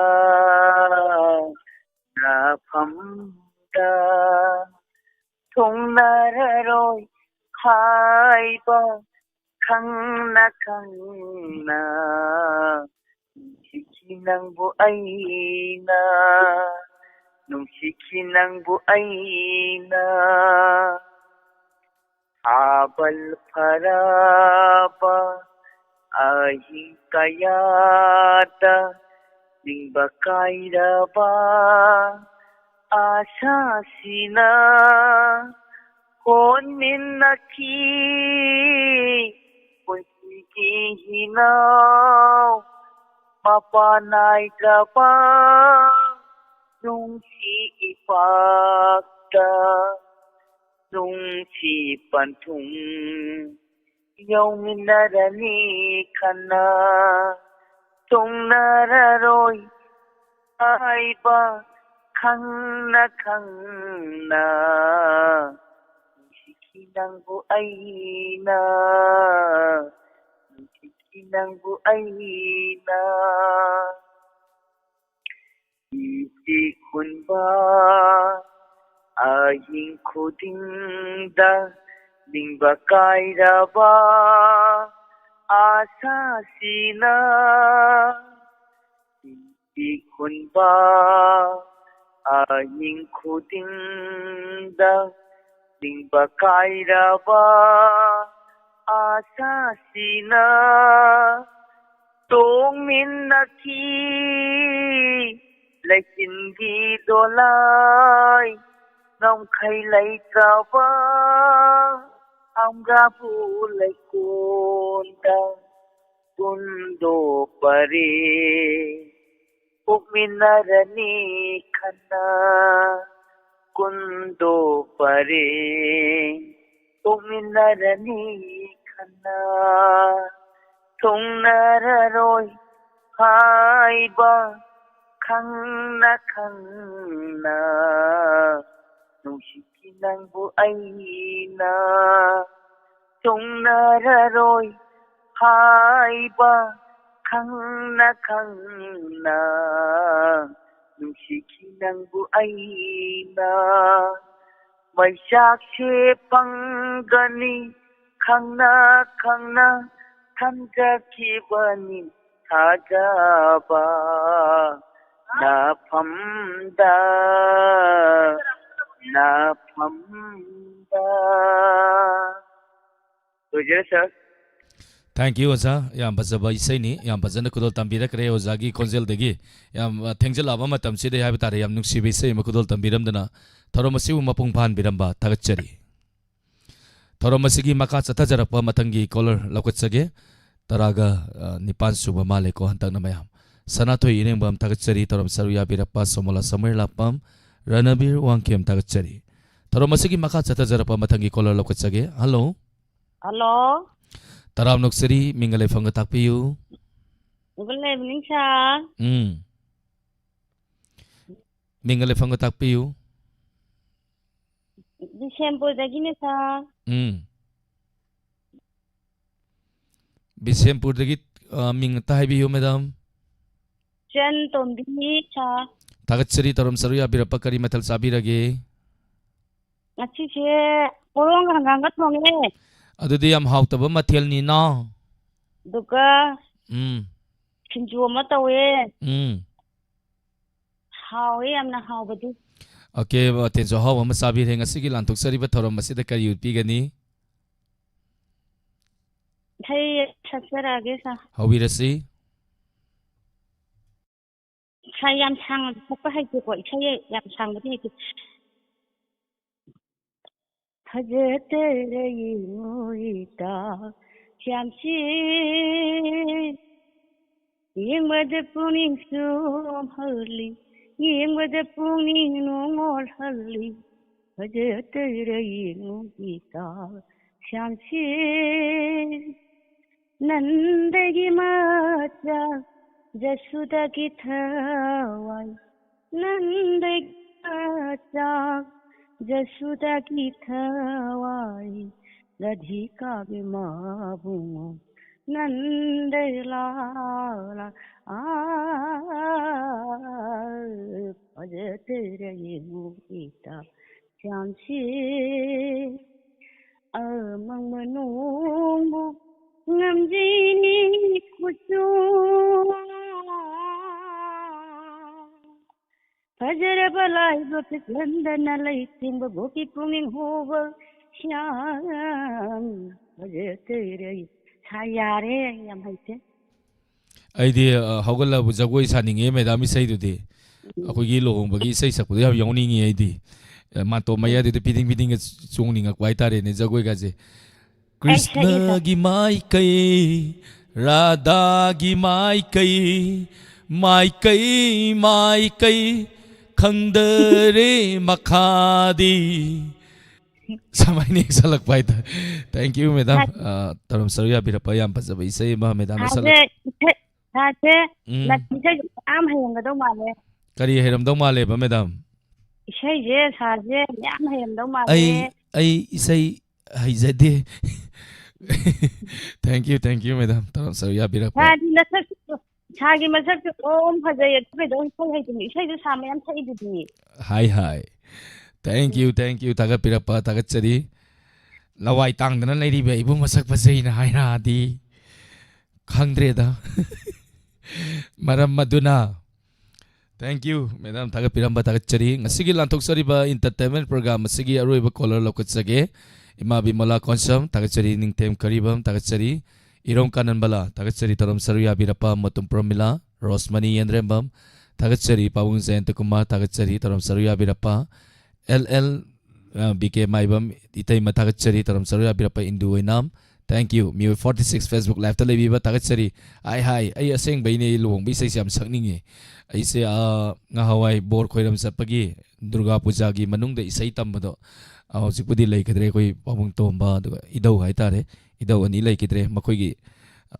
sakpaga yawrammi aduna sakningak pai tare krishna gi mai kai Radha mai kai khetnare ngasidi Tauram masigi aroiba caller ni lokhatsage hello taraga mapan suba caller hello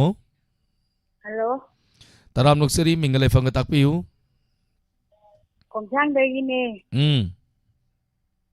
Laima kawe yam nungai zai tharom saru yabirappa kari matal sabirage Igumiyomba saye matel hawam se sabire ado lantoksari ba tharom masigi aroiba caller ni kari utpigani Hey yamta sakka tawa hawirasi madam Aurage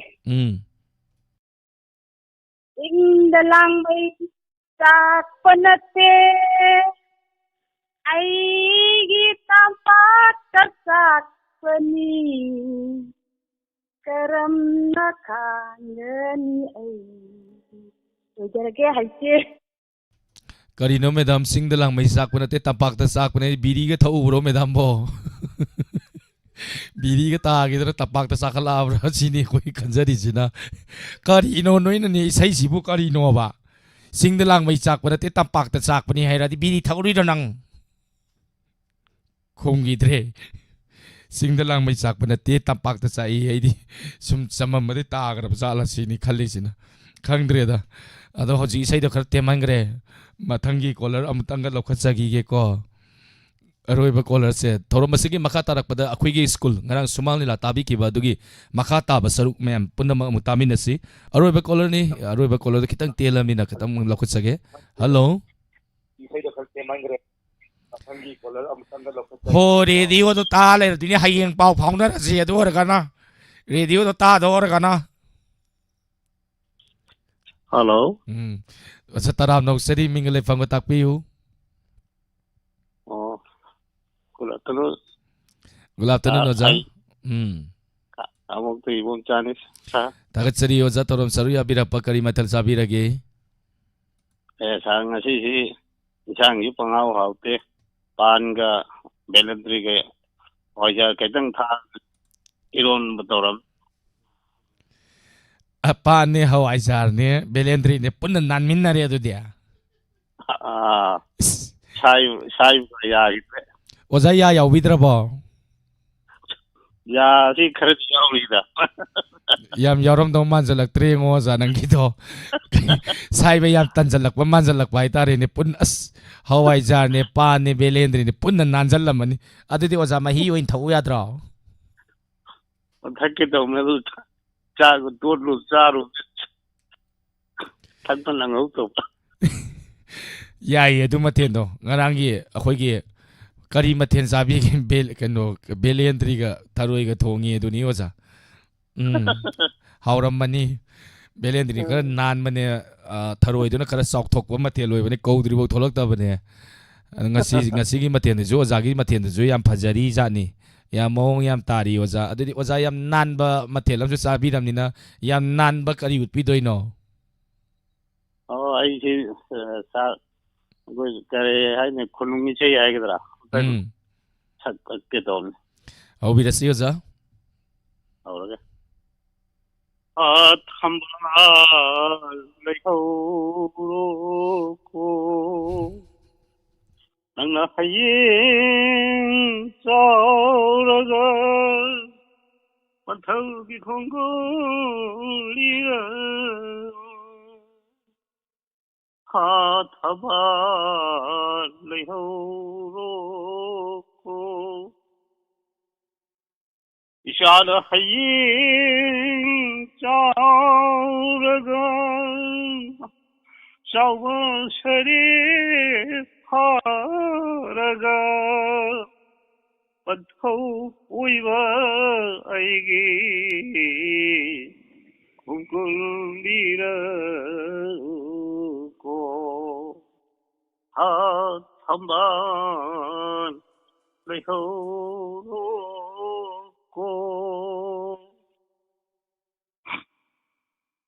ꯁꯔꯦꯡ ꯀꯥꯡꯗꯣꯡ ꯐꯥꯔꯒ ꯄꯟꯊꯧꯒꯤꯗꯤ ꯈꯣꯡꯒꯨꯜꯕꯨ ꯂꯤꯔꯈꯣꯀꯣ ꯊꯝꯕꯥꯜ ꯆꯥꯎꯕ ꯁꯔꯦ ꯐꯥꯔꯒ ꯂꯩꯍꯧꯔꯣꯀꯣ ꯊꯝꯕꯥꯜ ꯅꯪꯕꯨ ꯏꯆꯥꯒꯤꯗꯤ ꯅꯤꯡꯕ ꯈꯣꯡꯂꯝꯗꯦ ꯃꯊꯧꯅ ꯄꯨꯟꯁꯤ ꯇꯦꯟꯕꯅ ꯅꯤꯡꯕ ꯊꯨꯡꯅ ꯆꯣꯞꯄ ꯉꯝꯂꯝꯕꯔꯦ ꯂꯩꯔꯥꯡ ꯅꯪꯕꯨ ꯂꯩꯍꯧꯔꯣꯀꯣ ꯊꯝꯕꯥꯜ ꯅꯪꯕꯨ ꯊꯝꯕꯥꯜ ꯂꯩꯍꯧꯔꯣꯀꯣ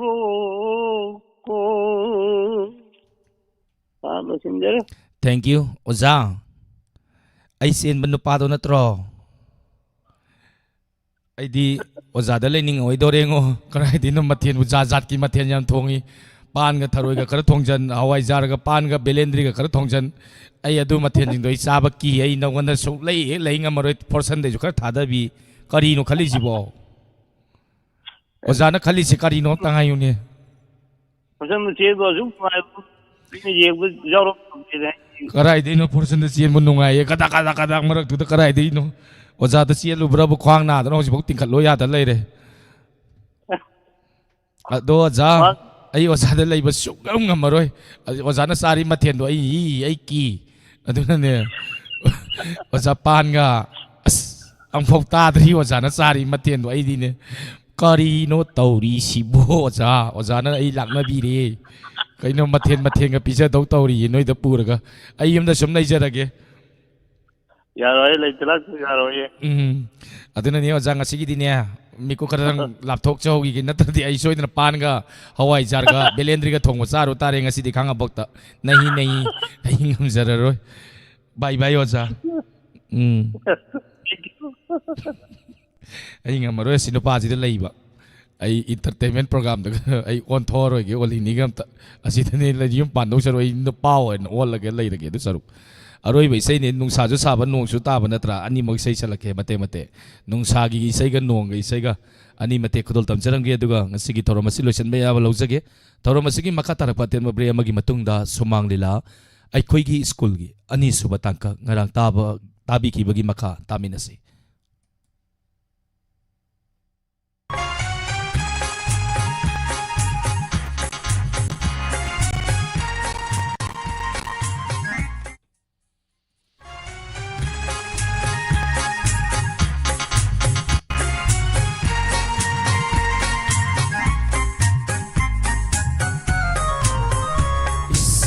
Sana sabane, humangna saubane, sana bimanaka, sakadaba, aitiki re, urum nang sulalo, malang nang susilo, aigi sana bimahato saurang lani.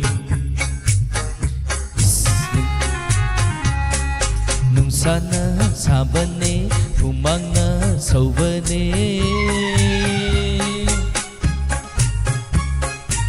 Nupiu na basatke asidi nate ako'y nupado unarugi asigi nupadi ay nupadya mula ay di belendri ka paano nga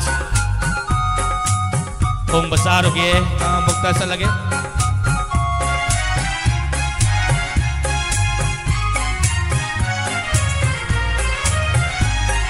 Laysaba phiron se sa duna ngasai makai lối xin balak nari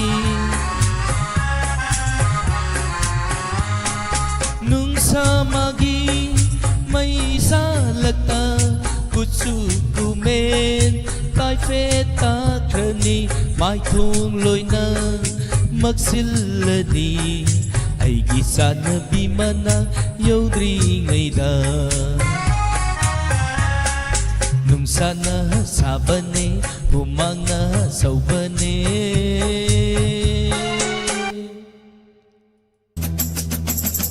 ho nong nang surano ho nong nang surano nong nang suradi fizo lagi solani hay kari setkani nong nang suradi hay karam setkani nong nang suradi hay karam setkani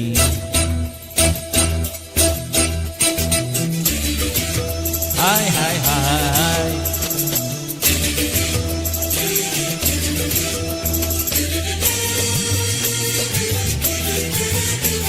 Sempion Mongjong Bazar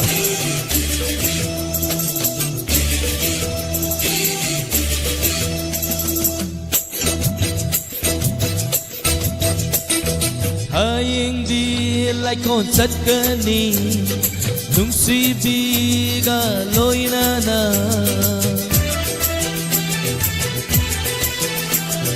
Haying di lại còn rất cani nung si bi ga loi na na nung si wari saruni nung si wari liru ni nung si wari saruni nung si wari liru ni nong nang na suradi piso lagi solani piso lagi soladi hayang di karam satkani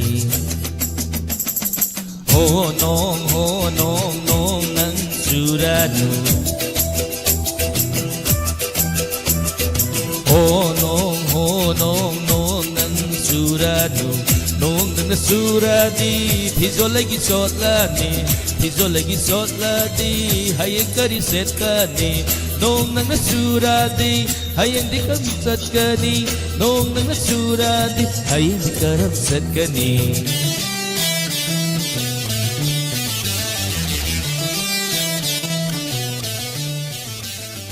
nong nang kan subeyade ai thorom silor ka khang bokta belendri ne pan ne kai no hawai jar ne thong ba sa satui ni mara mara nong sura kanu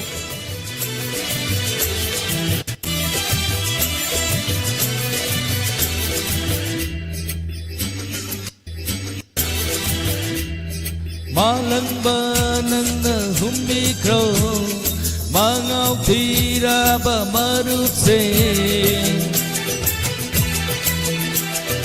malang ba nang na humbi kro mangau thira ba marup se temidu na pubi kro temidu na pubi kro temidu na pubi kro temidu na pubi kro nong nang na suradi piso lagi solani piso lagi soladi hayang di kari satkani ho nong nang surano ho nong nang surano nong nang na suradi hayang kari satkani nong nang na suradi hayang karam satkani nong nang na suradi piso lagi solani piso lagi soladi hayang di kari satkani ho nong nang surano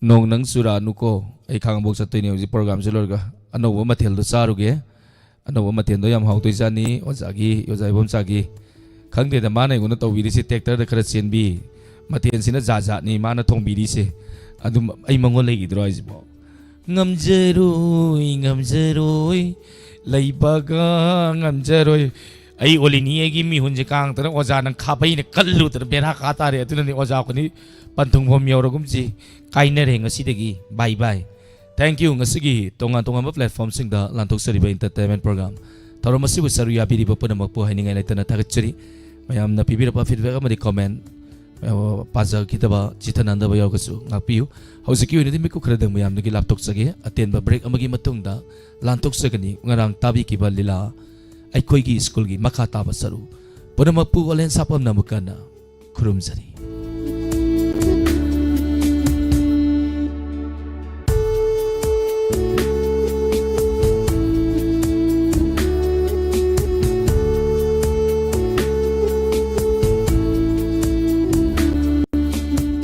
Yaimaran Powerloom Thawal Ningombam Hairiba Mafam Asida Electric Machine Pisakon Janba Haiba Yot Sauba Haiba Miyoi Ani Pamjai Loinana Hanagi Electric Machine Pisakon Ariba Du Anoba Model da Onthokpa Pambiba Singisu Kudong Saba Thamjari Sumnagi Pisakol Pambirabasu Order Tawbiba Yagani Pisakol Asi Ahongba Mamaldasu Fangbigani Akupa Marol Gidamak Call Tawbiu 9615 334840 Amuktang Gahana 9615 334840.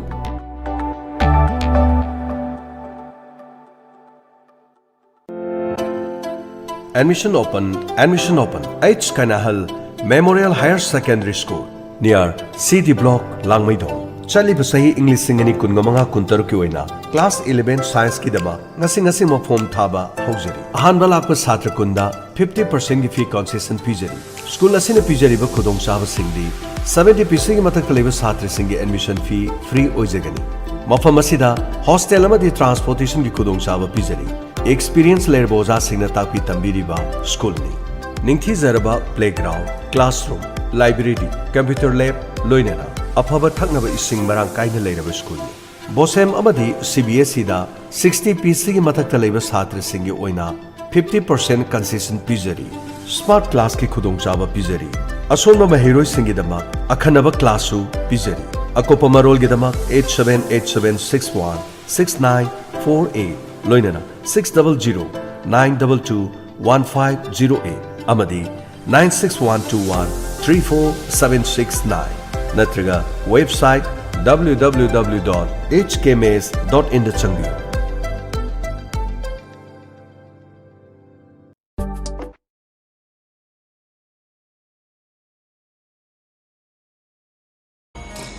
हौजिक्ति ना yum पान बायदि ओरमिना नशा नशादि नुंगाइनबदा होनगदब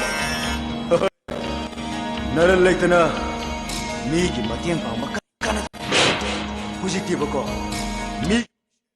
मीगी ममिश कोथोयदरा नमि तार्तन दोबा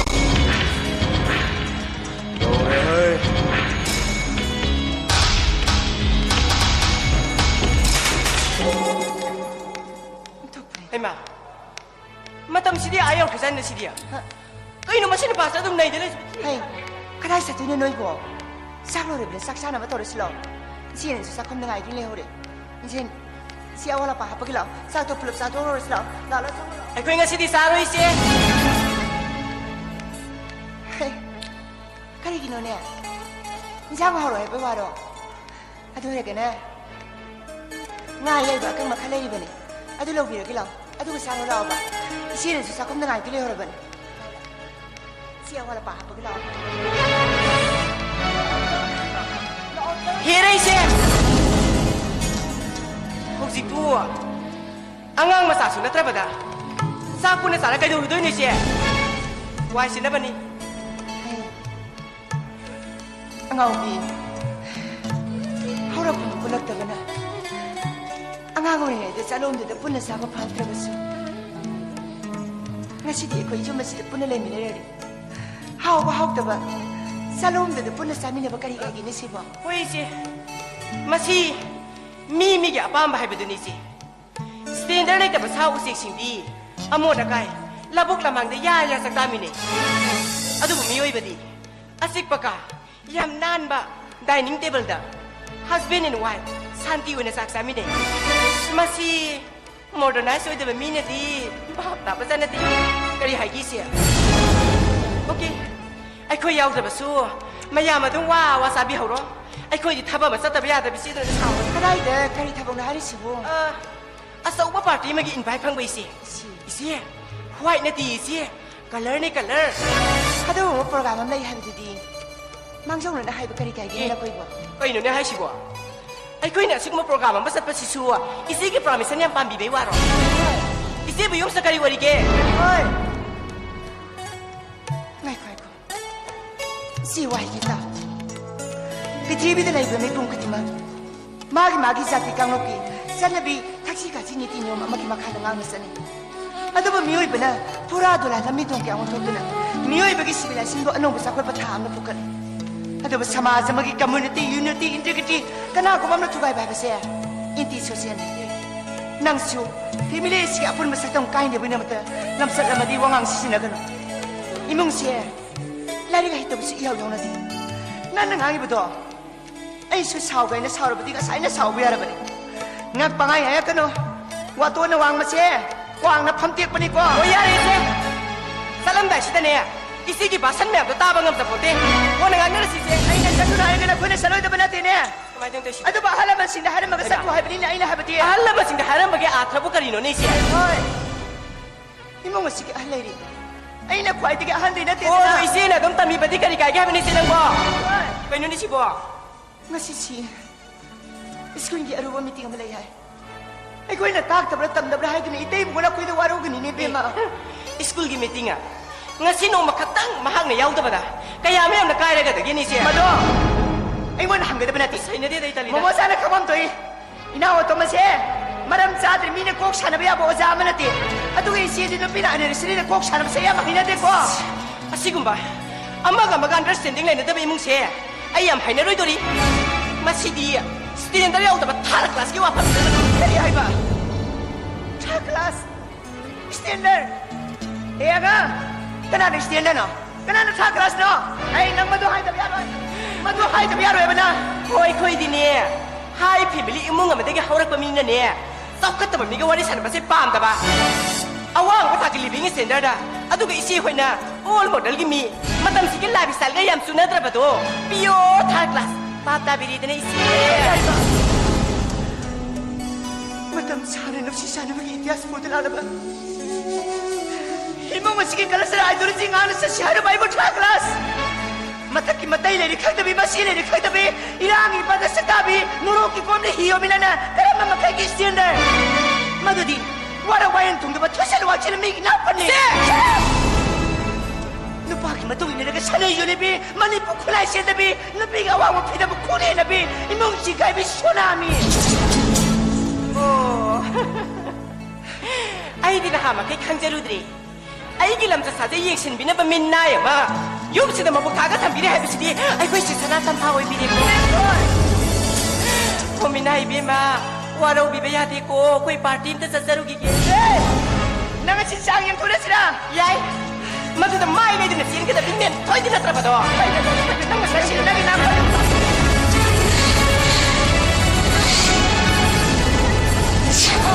कोई मैसी ने कइनो हां this कइनो कइनो मसी मिया मसी ने मैं न माने गाने में गाम तोड़ी में तो नहीं वो दे यार मसी तैसी का जिया मिया हो यार मगता नो मैं थोय नसीद के हाय रे हां नसीद के हाय रो के बा इसे कैसु हायो दी इसे मतंग जादना हाय पासिंग भी रकनो मी बुकर कर एक से लकनो हाय जे बगल अद द माने को फूरी नि ने इसे ओइ दे मानो नंग नत्रो मीना एबे मा कोई पार्टी में सचरू खिगे छा क्लास न कोई उसे ओया बम चात या सामिना होरो ए ओइ दे मा नंग नराई रो थलो रे हां यारे मगाता कनो मुंगसम 장어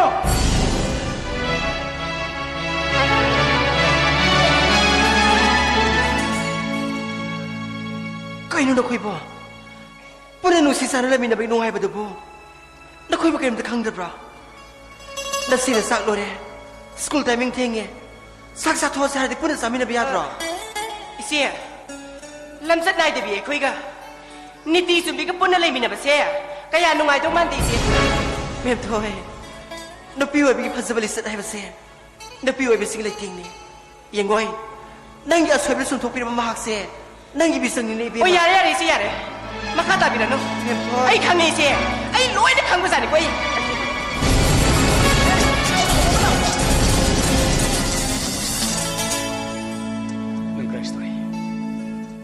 थबगमा करी थबक फंक्शनमा करी फंक्शन इमानवी पार्टी चलिए दौड़ चलिए नमित क्या निश्चय नंग स्कूल का दृश्य नंग लो सब्जेक्ट कराना में कतो अदुई वादिते खुदोंग सादबदी सुती लौखि ओजा क्या की फिल्म सु आई कोई तो याखि नंग एब्सेंट कोई सिबो नंग सान मरम चाइन खनब्रो ओय अबब क्या अंदाबो जान तंबी छात्रदी थक्सी का से खंगना मही दे मरु लुकपुनी अंगाओ भिसबो जान गाय तो छात्रदी हिरम उदन फेल होइबनी ताओ इमुंग हैसे स्कूल मखल मने छात्र द भपरा तंबियु वाली दे मेरे पियु मधुन तदना छात्र को जागा पन्नंग ओमिरदी इमुंग कायगनी छात्र ngam oja budu aiduna nang mu myam ngang khini te one side of formula am de apply toroga mi one de advice piduna mi bu defeat am bo hona ba se ashimo mi si judgment ta nang ngam ni mem thoi khong thang maron ai kari khangai bigli wangang kya na bi ma ba saklaba nang na english chatana sadra masu kya gi ni sagi pak ta orge sinatra na khoi ngam yurai thubo sa kya yor kodagi mai loi sang singda sadra ma sakur tabagi school kya lekha tari ba lai ka herga lai su khang dum na khoi koi monghum ni thabal ayo ngasi miyang na masa musu sing mak jarwa sa thamjari ba ai koi private school nak thak lekha ta handuna tamoi pand miyang kya sa ubul jam thuga ya de mu khatam de 아이고 스쿨로 다 투비던더라 페미니스트가 투모던 다 통과해도 머신을 하고 있대 대박 머신을 하고 게로 배우리 대박 बेने बस हौरी निगा no भाई बसे और साना नंगी त याइ न बो Nangi na tayo mana po. Nangi pati na bahagi tro. Imo nga maparapay ba siya? Sama asiki na magdani. Nagtuam tagi kali pa nagi wakalaga. Tado ko mabasa. Masana tarko wafam matang sa isana pungdo sa bayba siya. Ay giti ka ni tiba. Imo masida magyay pa na buhuri sa kiba kaya ama. Shita na bilang tama mata masida. Na tak tiba yang na pamuha di bay. Shumas kaya tuwa mata na laptop kito. Matu kutari ay ni paano si tiba. Nang musing tanah dapat kerayaw ka maghe. Mali masalay mamipong kudi mo na inaw musing tanah baso. Natay magit tamoy na di. Nang bukang pirahay magamlo niya mabasa. Nang kawar pra. Nasiyo masalang na riba. Masimaraw sa labang mausing nga sila tingay. Tunglan tingay. Nasi na ako mabigyan ng sila malipul na mo. Nang napamura sa seksi na sunsa kibanasa. Ano nga sila kanigino? Itay mo na ahan mo amang yato na. To kahit taring miwakalon po nung lima. Ano nga yahay maging mamatay maging manahoy doon na. Kahit kikita mo na tayo maging tamoy se. Nang natem sa luko mo masa.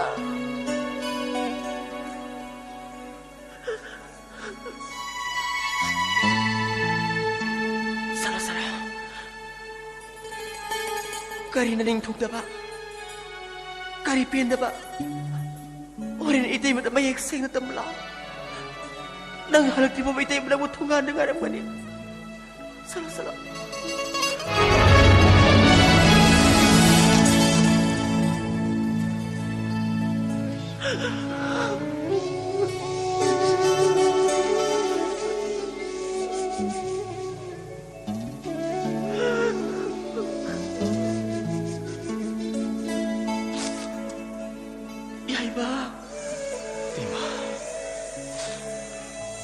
Nasinala ko ginuksi na manungahan na paminok na. Itay mo na kalagpera na sa paminok. Nga sinipirang lang na kimatara, bra. Tima. Tung dala ka naman sa una may itihas ka naman kalabata. Itay mo kita mo ay se. May bahay mo na lang mo sa silagre. Itay mo pagkakarimay. Tima. Unang hantam ka na. Una magsolusyon itong muna siya. Ay siya lukin ito, ma.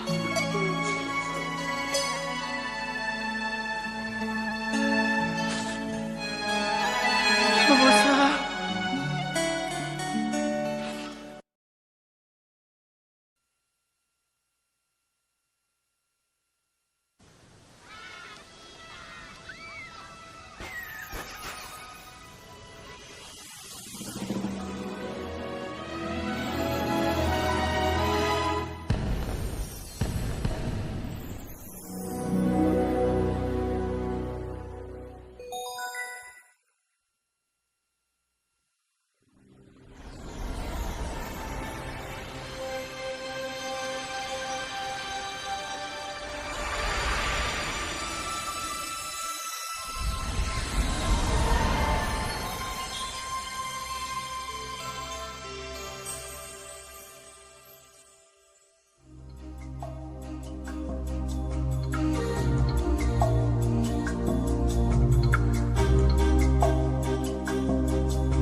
Nang naman naman sa malensa naman po sino ka?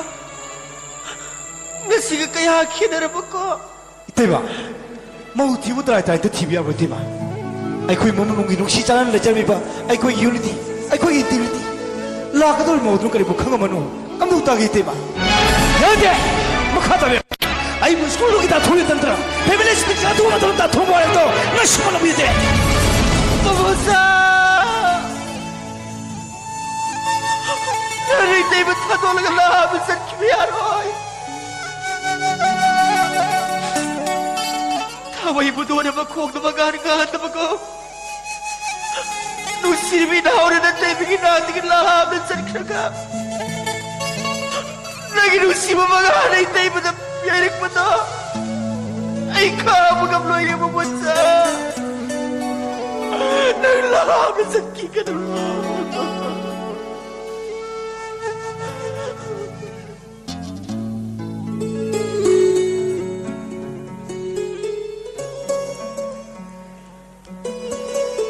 Ayan, school sige चौकीदार ओए में तना ताउरिस school sige चौकीदार ओए बखता नतन school सिदा अंगांग भाबा मी लापरा लाक्तबरा का गाइसी एंतो एंसिन तौजा या के थबा ओइरि मेना सिजो एंगब यादरि मेना लूरे ने लेबाक से तौरबी रांगसना की गदमना कनानो की रोइदमना कनानो ग्यालम तात लाइन सु याम की गदमनो पाम द की हौदतना ये न थादो मालो ओइना थाजलक्तन मिट का सोंथो के तौर मेना है कनान शिवांगांग भाब लाई जाला na sa enaw lakad way dum bahudong ng boy bra ya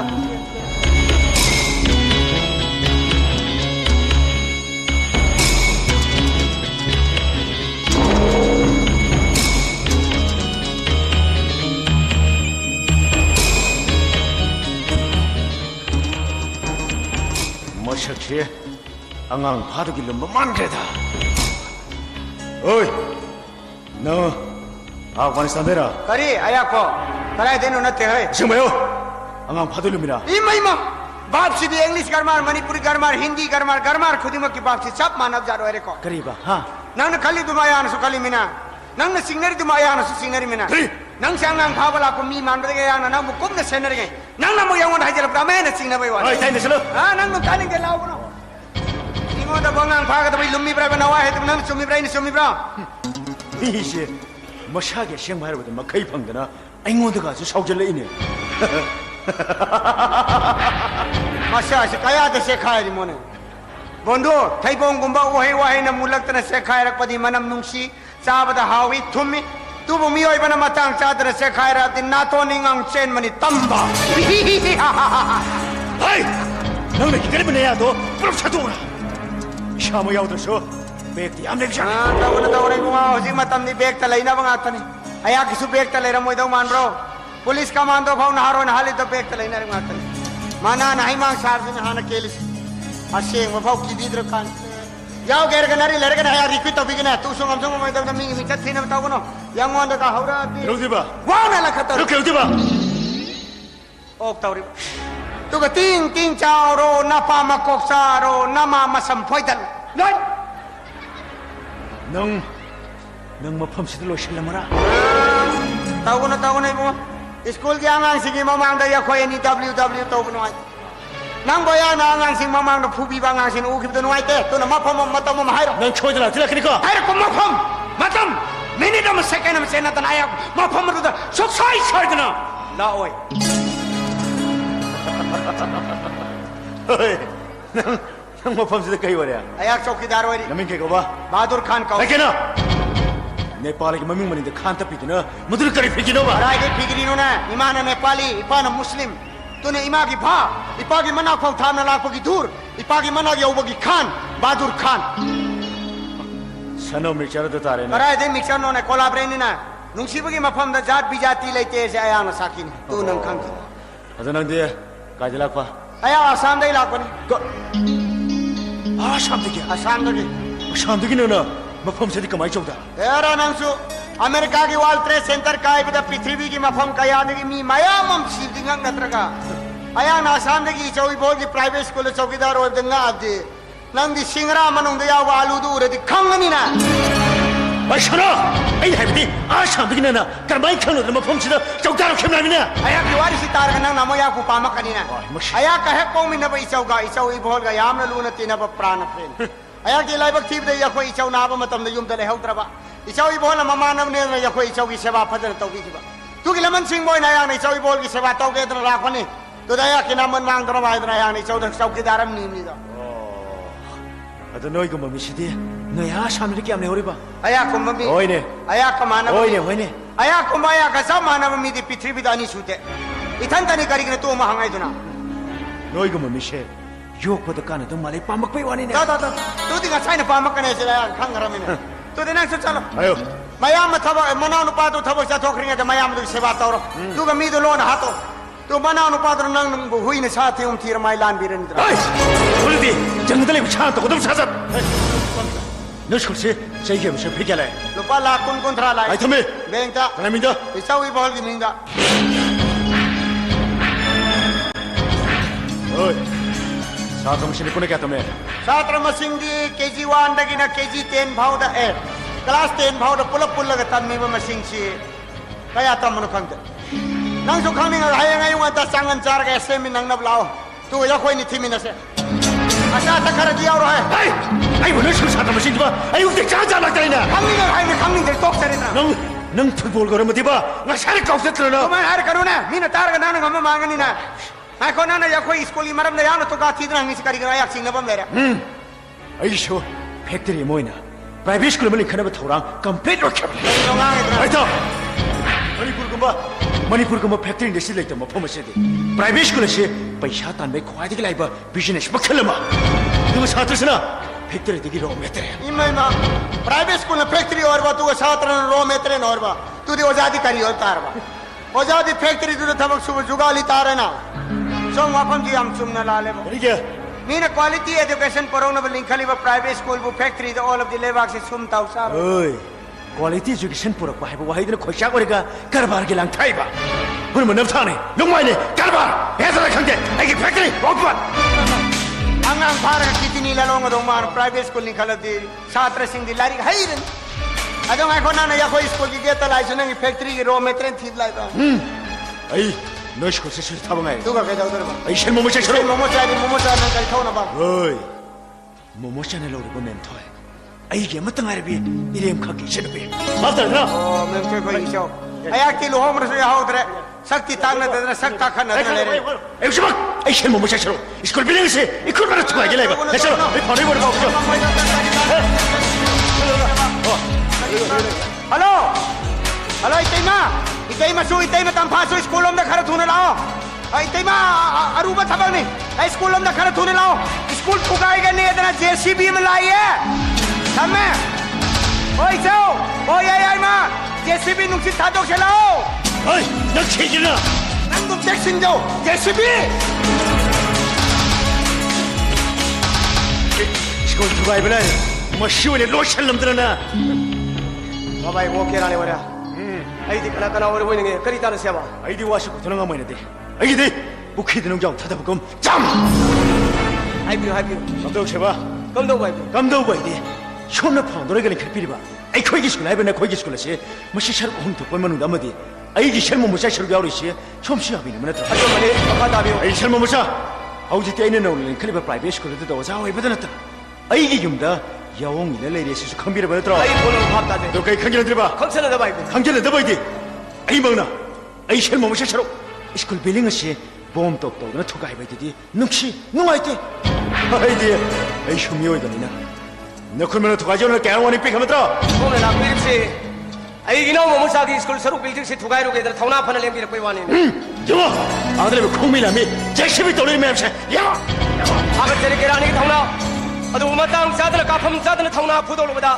जंगल की निंग थौनों साना मम्मी द खौसार का गुहा मनुंग द सोंग थरुबदा इरांग नबदगी कन्बियू लावदो आई मुक्ति ताव ngam और मोमसा से आई कनानो से दो खंबिरम न आई खने नोगी ख्यातिगी पात्र बखरा शिक्षक पिजबा नंग नाउनि पा मोमसा आई खने तारे इचन बे में थतमदे बड़ खने ओय ननाउनि पाबु नुंगाइबो संछा में थंबिगेने चोंथोरै बाई छे मागिदे देवतानि दे देवता अरे नंदी समाज सिर पामजब साखुटबगी खोंथांगदा तमथिरबति खंगी सतम लौगद नतना नंग फत्रबला इसादना आईगिनो मोमसा के मही मसिंग मरल मथुम लू तोंग पुनमक सुमन साथौलगा लुखा कोन लमसे के खले देवता नंगी थौरंग मया मई हिंगिने दि खक कोइ थोय ओय बो नंगना वाना शंजरबा नंगी नाउनि पा मोमसा होजिकि मपा सकलबा मबाएगी सरकार के मा पुलै कोनदा इशन पेमेंट थेगा हिदो हिरो काना जगो सथेक तबोरे दुगो मान सोंदा हखल संजबगा जो चारिने ओय machine पुनशासी 본시시대 셰너버니 카이너버니 문어버니 나가봐 엉엉엉 샤샤 짜라봐 야라니 나와 이 컨펌 모두게 하루로부터 이거를 타오로 당상과일까 마덕배야 동덕덕덕 nang wajani MA first class gold medalist Manipuri magi tangla mo hero nang masagi status kaur bro tao miwe bagi yek na mo le timit kana miwe bagi na kong maya dengan mase taning te phoning haningi adu mo khud pe na thajal bada pandom sadani mai mi tu pala badi kang su sigani sei thieng du sei na su isa da phawani adu bi saru badi miwe bagi no le po thok chemical gi mateng na tumit kang adu le mai thak tu pang thadun wan tha laga I kho sin na yep na phatrao ol nasin launa nari ma pale ma tawang ge sesen do kem tu kana ma kare khang da ba ai le jek ai shen mo mo chachro iskol building se tu pai ba kana kar de ba Kerana सरकार की development project मखादा अनौ कैथेन Saxena नबा अमन मसंग सिदोपगी मोंगदा लंबी सरोक पाथोना नबा मनांग नपद लेब दुकान सिदोपगी मोंगदा लेंबी रेसिबो कनागी पान mission आयो देशी गोदरो home minister की हुकुम ला देशी खंदे होम खंदे मशे आई के दिक्का आने वे केराने ओजागी माइखु मुसल छात्र सराक तंगे सोंथोर प कई कई साब रेबो ngantana aing sarang da tamang kumayo hen bado pamudre ne porsido एखोई की स्कूल नप्पा न पुन थंबिन में संपत्ति नती लायो इखवी पाए पुन थंबिन में यम फम साखेबा एखोई की स्कूल बिल्डिंग थोइदी मरु साउ लेके तमगी मता न खुद थिंगला बा आएंग मतेंग लरगा लम्हेल मन खुला दो मते मते छुदे कदम खावा हाय नरके दरे जाशी भी ठोके दो ठोकायो एखोई की स्कूल एखोई की स्कूल एखोई की स्कूल मालेम से बिपुम कुन किनाไม่ได้ไปทุราลิงเจนงั้นสิไม่เอกเสียทั้งนั้นแต่พาอีเสียกี่ตัวดิเสด็จคนเสียมาสิหลังสละนุ่งชีมาพมเลยนาคมพลมาทำไมยิ่งเราไปมาพมตานุ่งสาวผมละตรามาดิสิใช่นากันนะพวกนั้นเป็นนั่นเอาชีมาสมังกันสิเจกันแล้วนั่นมาสิเสียเนี่ยพายคุดีมาไม่ไอ้ตัวเราจะสันนิมาอีดูสิมันโนรกินผมละท่าเด็กคดีมาเป็นเสียมุตละชาชิโนโมจ้าชาจุบุลาเนรับจิงบ้าสิที่ป้าเป็นอาวุธว่าEducation!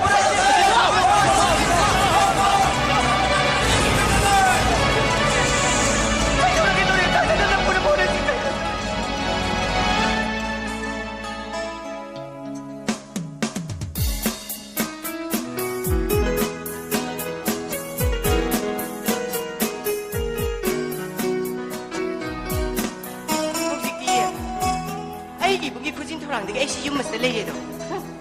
Ai siap sih tega ada nungai apa? Kining beda ki, sening beda si, saning beda sa. Masih mangai ada nungai apa betul? Kayaknya kau tak masuk ke dalam tak?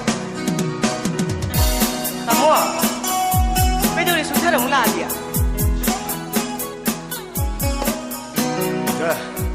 Private school ni kau pasti dia. Arai betul bang dia orang dah. Masih dah kau income dah na. Ai nak kerja tu betul kerap betul. Amma kamu starting tu betul. Senong din ninjala. Kangre. Ai ki Patrick si hong deng ari. Mut taraba kangre. As, hai dia dah tamu. Kau si wah ni si gua. Ai mau jaga jaga.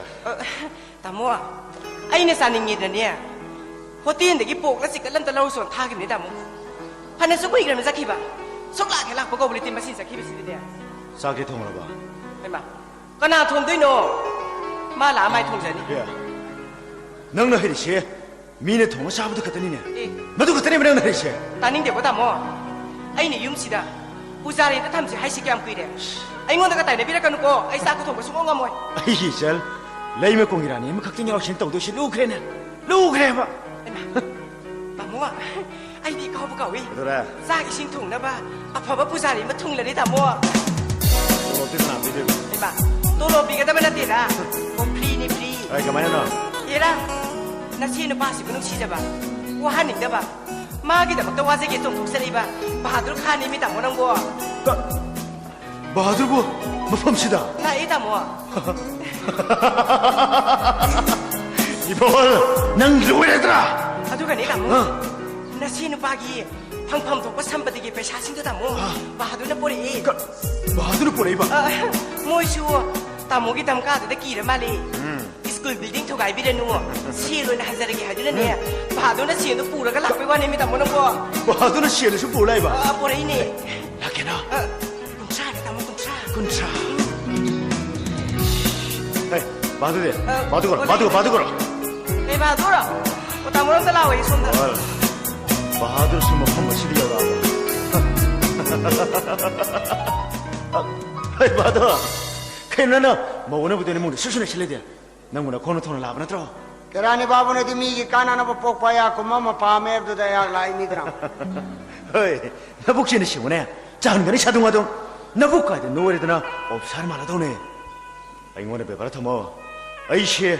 School में की मपूनी ने करी इन्होंने कराने वो कराए थे school में स्कूल हाई भी कनो कराने बाप फैक्ट्री हाई भी फैक्ट्री अतो कराने बाप वो दिया सिंह क्लास का दिलो भी तरह कितने लोग ने हेडमास्टर सही मैनेजर सही आई नहीं याद बहुत जाती थी खुद तक get out कराने बाबू ने ओया या निंद्री में इतना मथंग get out तो बता ओजा हेडमास्टर का दी get out तो भी उनको वो तो नमक इतना बहा ओजा हेडमास्टर तो कराने बाबू ईशान है बा ईशान हो गया उन्हें get out तो रहती फर्क था इतना बहादुर ने नंगा बसी दी अतो केरानी बाबू ने ओया तांतो पिगेर सो तोलो पिरम दादा तांतो तोलो पिरम दादा तू सो था तारे निपान का सोला कांदा ओए नंगी सिसो अब हम मखल इकोनॉमी मखल हमने ने कोई नहीं चबादो ngasi din wajib bo che yuang amri lo ina da बहादुर बियार खर गया रो अदुगा दे अम्मा तो थिने दिखे थुला on थार मसला थु चलो मैडम करी अम्मा है से करम बनो ओ या कोई मोमो चा से सोनो यूरोप दे अम्मा वन खर इनमा गांग से केरानी बाबू या अम्मा दोंग ते यंग जरा के हाथ थेंगा सु साउ ओ यार चलो यार सीधी के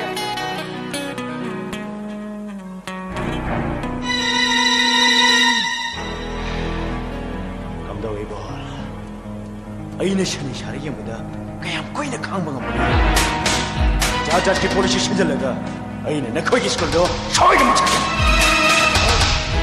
이공이 맥들레이브 가무드나 모이기 좀다 아셔고 생기디 마람소 타승 켜 마모 아이코이나 방가다버스 나타바다 아두부 나타 이사가다니 다 아이 너 컴부데네 아이가 마용나 미쳤도 돈터나 뚝터나 했는데 뭐 아이나 뭐 자식을 시고 리링을 투발 잡아 못한다 모이는 그렇게 뚫기는 강이랬다 아이 신이는 뚫겠다 모이면 때니까 누구셔 넌가고 있더니 그런데 나 못다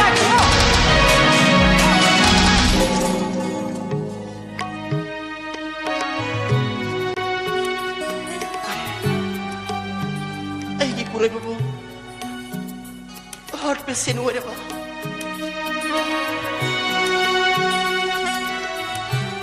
है पूरे बाबू हार्ट के लिए नारा बाबू सब हो रहा मारने से भी पंथों से ओके कथा हो रहा बता बने पंथों से उन्हें कोई हो रहा बता बने वो हार में मतलब मस्ता इरेम का की नाव रिखंड लूना सारा थम सब बहादुर खान मा आई कोई बता दो लगा ममो सागे बना के सट खबा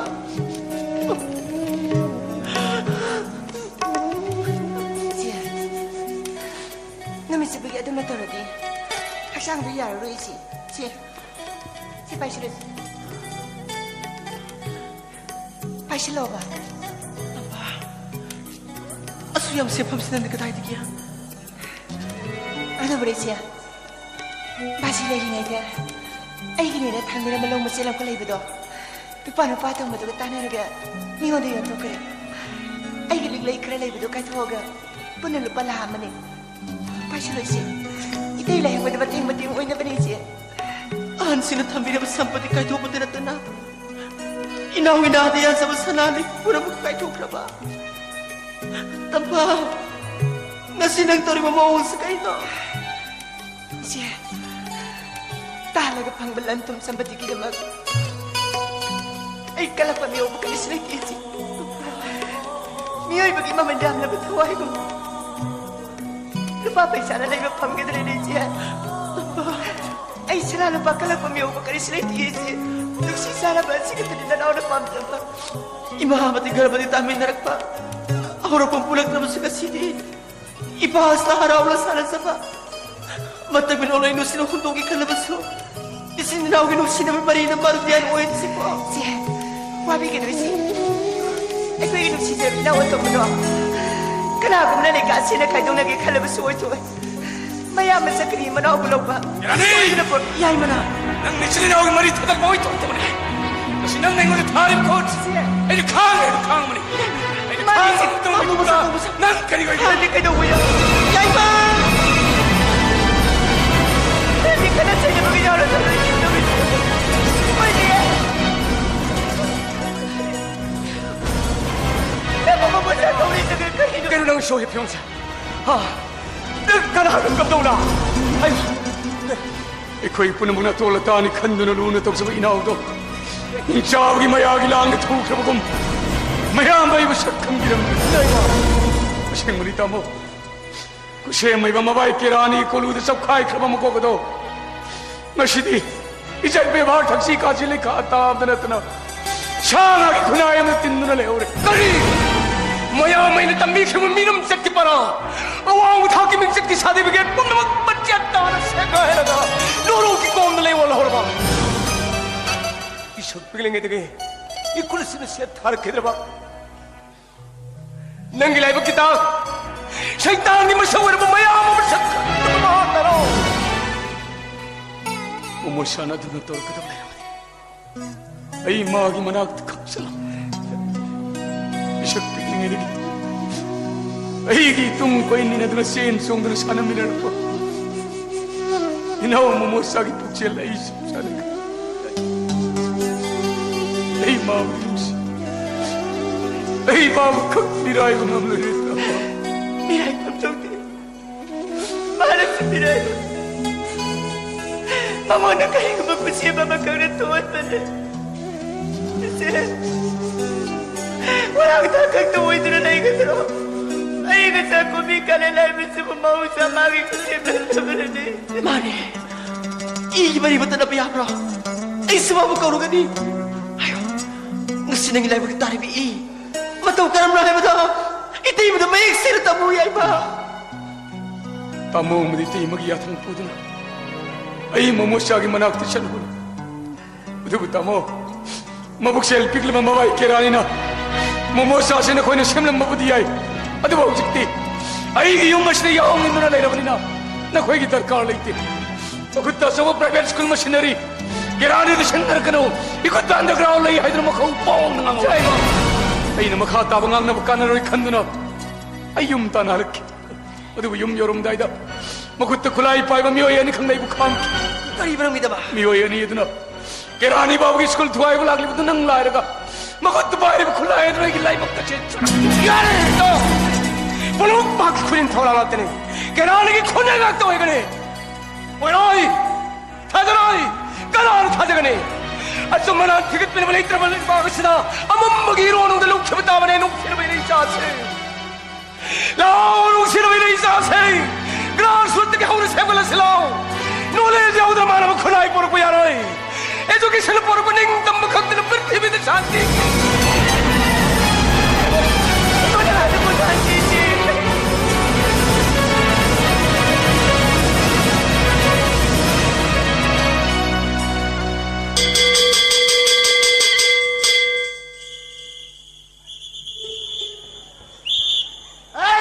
स्कूल छुट्टी थार लाइम नहीं चलाओ लोग कौन है सकता सिंसी का ये रूम न नोक पहक मालो बना चलो ना ना कोई वो केरानी ने सेम ना तने ना कोई ना केरानी वो ने सेम ना ओह फिर लिबांग सिंसी नुसीदा केरानी की फैक्ट्री दे चौकर केरानी इंगक तंगार नहीं तो केरानी हम अफवांग ना बुआरी है राशों क्या हम केरानी कनान गांग ना दौड़ में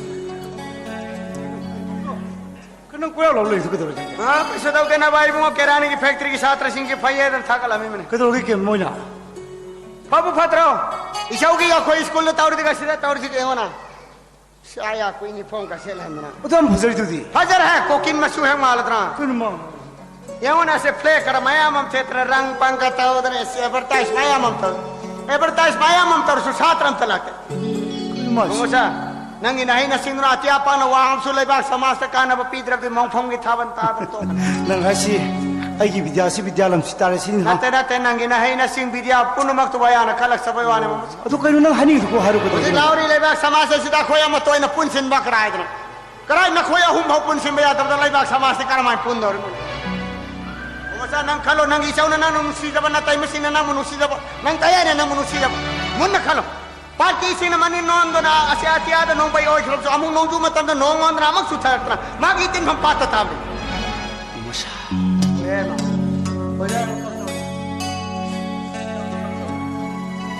करी हाइन तमगुनी बादर थाबे लेबा मनाव बादुना चौदा खोइरमे एदना खरतम नोइना सिननाव करी हाइन नि बो हाइन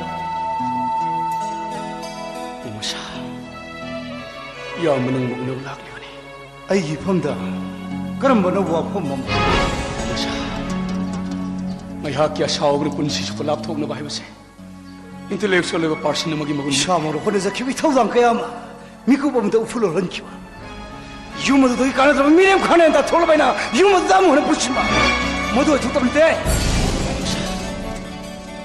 ꯌꯥꯝꯅ ꯉꯁꯤ ꯂꯥꯛꯂꯤꯕꯁꯤ ꯀꯨꯔꯨꯈꯦꯇ꯭ꯔꯒꯤ ꯂꯥꯟꯐꯝꯒꯤꯗꯃꯛ ꯃꯌꯥꯝꯅ ꯃꯅꯥꯎꯒꯤ ꯃꯅꯥꯛꯇ ꯂꯥꯟꯒꯤ ꯕꯥꯇꯣꯟ ꯇꯧꯕ ꯂꯥꯛꯄ ꯅꯠꯇꯦ इखा पोलब लेबाक मदो लोई पोत थौब लाकपुस नथि चौखटपन खम थेंगलब पृथ्वी सिदा लेबाक मग चौखटपगी लमजेन तानरिगे मरग सिदा नंग अइने यज्ञ बलान नियमगुम लानमन मुवांग मांग मद लेबि कानु करिनो मुसा होखिब Poonam कौथोक्तना युमद सलसि मुमुसा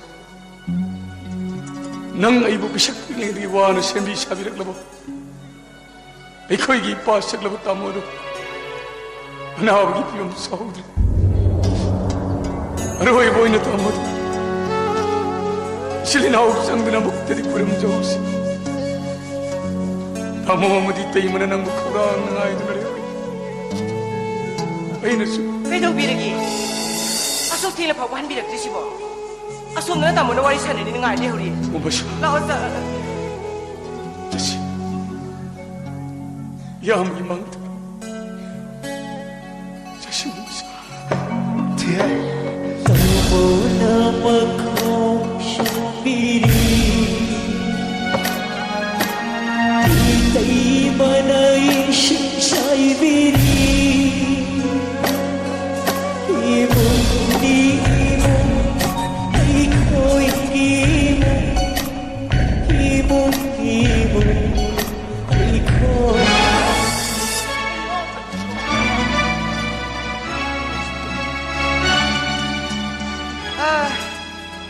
ngasidi yumdasu aruba thaba mali hauba hayeng noma matang jaba kana mai lakjarani da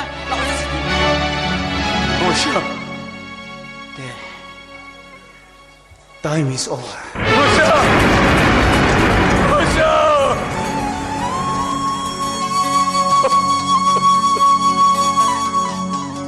Mosha Nasi hamra thagli kunase nang mamatam lay bakibig tuog na magiging ko mumulsa.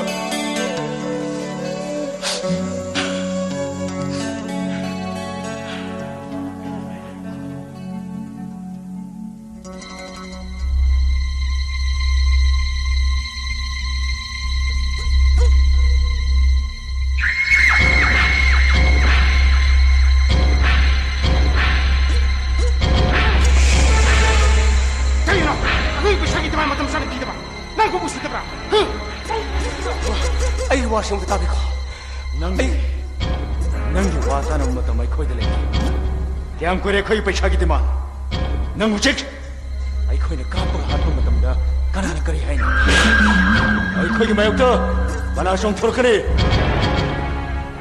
आयो आखै दिमा पिजे ब्रे पिजे खरा आई पिजे कने तेरे बिन काम करे आई सोइदले पिजे कने आई नंगम जब खर दे आई सोइदले हम जब खरा मदु यार आई खोइ न हाई खिबे माउन they locks fish be it 10 lakh से आई कदाई दे लौर रुपये कदोनी नंग न बैंक द लुपा लाख थमेसे नंग इमुंग मनुंग के कुप मरong खंगो मिसिना आई खोइ द चप चप रिपोर्ट पिरा माने न थोइ माने दे लैत बे साजन के स्कैनर ओ जावा मरगा लै बाकी होत करी सं गाय न खंग न कोइ कर म मखनी रे हेमनो हाय अखर का थोन स्कैनर दे बतरो कथोको न कोइ न कथोले बस करी देनो कनागमन वान तांजब हुमांग नम न लवा ले लेते खंदन मिंगोन पुबु थामा ngom lu sel ki diman tawba maram sai sa de खंदन mi ukap ta harpa pendra bumi awna na khoi na ta ban dharna sap tori basra na khoi ka thawba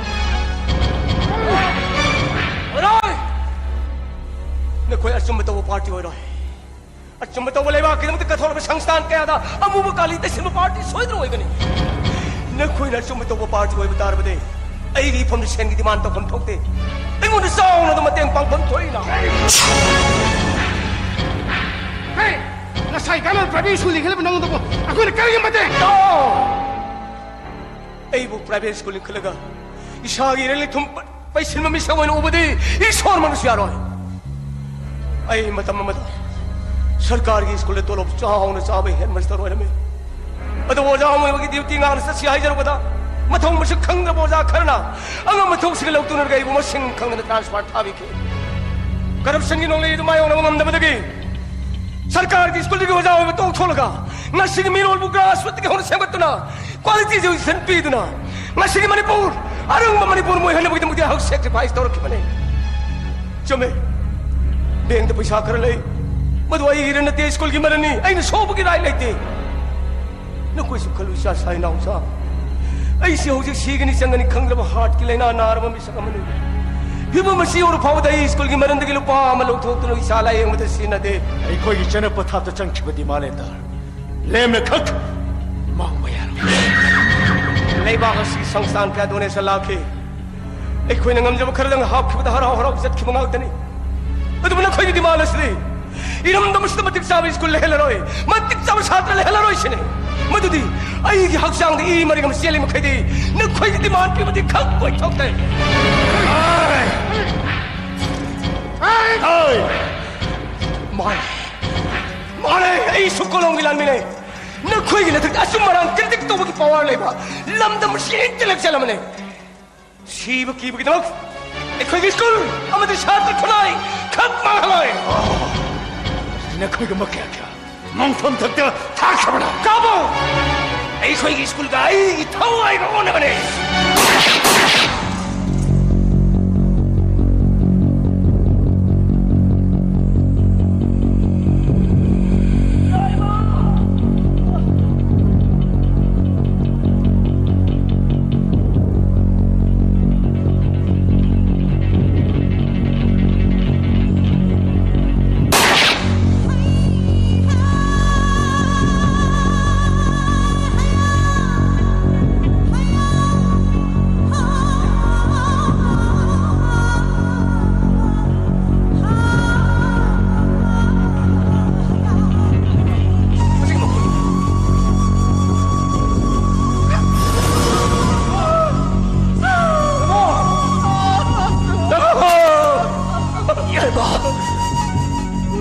school कन्न Mohan iya bagaimana si mapung palo ay ginawin na hebe ko mas ay ginawin sinabi na ako mapunta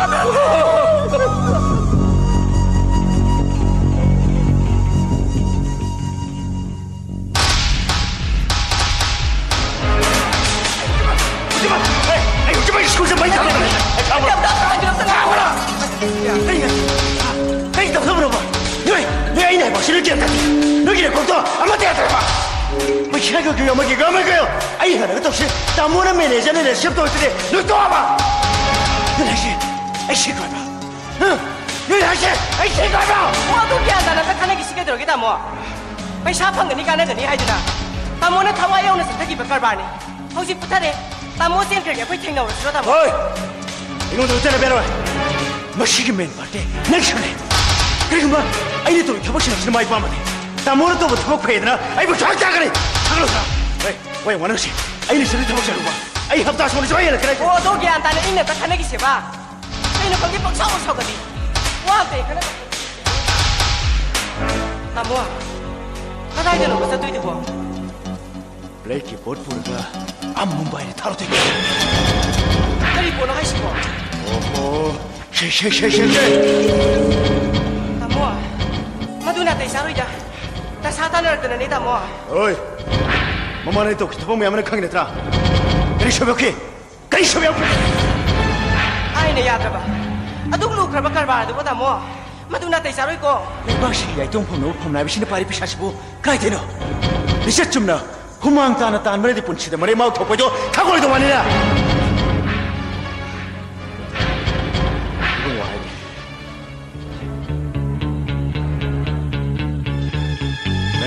तरा लेबदो पुथोर इबुंगने मफम चारा सिनने जे चलो मतम सिया दस चलो थोर तामो मधुगी सिनफमदुदी नसेन का तानर का तौबना फरोइद्रा तामो ओहो हार मशा का थासिगा वातनबा यारवे बे ओय आई शेन थमो तो पिशर करो पैसा की दुनिया दे इबुंग नंबो हानि होम न पारक आई हफ्ता समुद नंगो द लाग के छोई सिनने चलो मतम सिया चल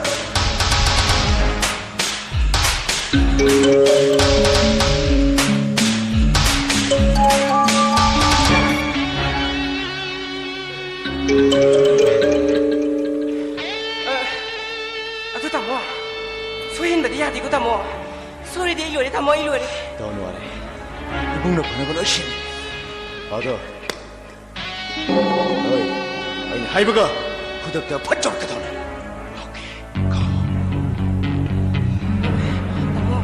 सोई लगन को तामो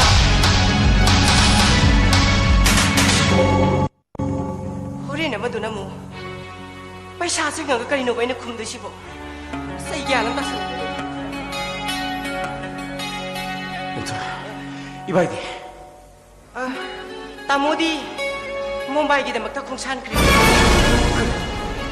मांदा तारे प्रॉब्लम हमसे सॉल्व तो भी होता माने मुंबई से खरीदने माइक कम वखन तामोसु लेम न तत्की बदे नती पुनः मकी आई फना बने सोम दले हरबा प्रॉब्लम सिंग सिदी नंग आई ताना फम थोक तबरने तामोदा तताई न बदे यारो अदु नंग शायुने ओजा सिंग सिगी स्ट्राइक्स न लाला हैबे गतो ममा पाक या साके ग्रोइन थजर लिबंगांग सिसे आइकोने मांगन बसवा असोबो अथुम सुद लागने मेतो ओ तो बनंग पाना तो स्कूल तो क्या सोपा जाए लड़ी बम बिसा कमनगा ए स्कूल तो चाउन थोपुरी हम सबनी आई सुगनी अदु कंप्लेंट पुरो बाइ खुद तो बम थोपुरी ने अस क्वादि की दरकार होई बिसे अतै के सुनते मनी प्रॉब्लम कुछ आई कोई मांचा पुरो काय दु होने बता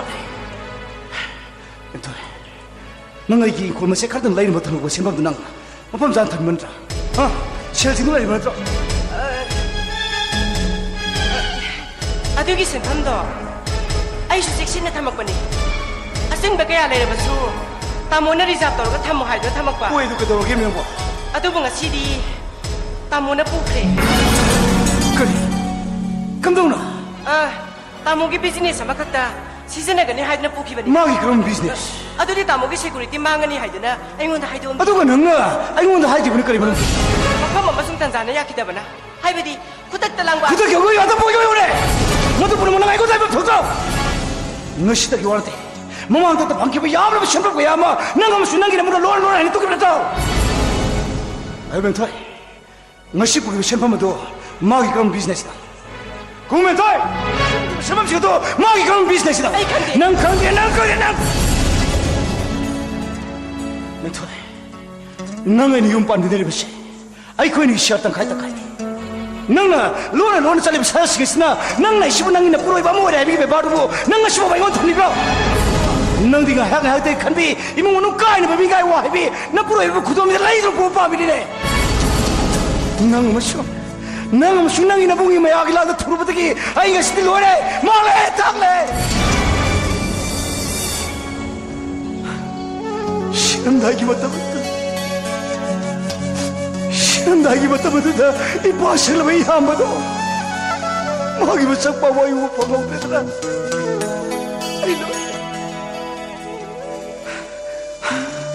아이고 넌 혹시 이거 데까지 못 봐매 공변토이 넌 혹시 이거 데까지 못 봐매 오늘 마음 따로 못 담는 시대디 난 까라로 하면 시가 시대 잡자는 거 아이 나기는 아스도 믿고 뭐 파와이 내니까 샤오로 자고이 바샤기 말한다나 샤갑더라 가르들 뭐 부실em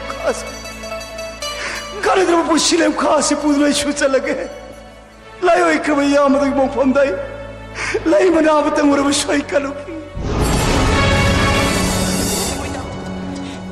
नंजे करबे इराल कया से सिंगतोक जनबे की तंसा मुक्ति दी बिबिरम को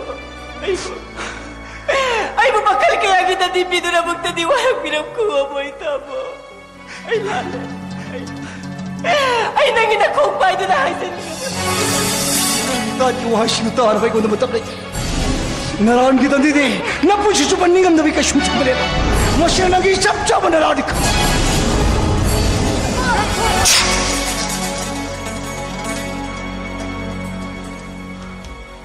अदुना मशीन चुका ꯑꯩꯒꯤ ꯇꯥꯃꯣꯅ ꯀꯔꯝꯕ ꯃꯤꯁꯤꯗ ꯁꯤꯈꯤ ꯍꯥꯏꯕ ꯆꯞ ꯆꯥꯅ ꯈꯪꯉꯤ ꯀꯔꯤꯒꯨꯝꯕ ꯑꯩꯅ ꯁꯤꯒꯗꯕ ꯃꯤꯁꯤꯡꯁꯤꯅ ꯃꯤ ꯍꯥꯠꯄꯗ ꯑꯣꯏꯔꯝꯕ ꯇꯥꯕ ꯑꯩꯅ ꯃꯈꯣꯏꯒꯤ ꯃꯊꯛꯇ ꯀꯔꯝꯕ ꯈꯪꯒꯠꯂꯕꯅꯤ ꯈꯨꯝꯃꯛꯀꯦ ꯍꯥꯏꯕꯁꯦ ꯅꯪ ꯅꯃꯤꯠꯇꯨ ꯊꯦꯡꯅ ꯌꯦꯡꯕꯅ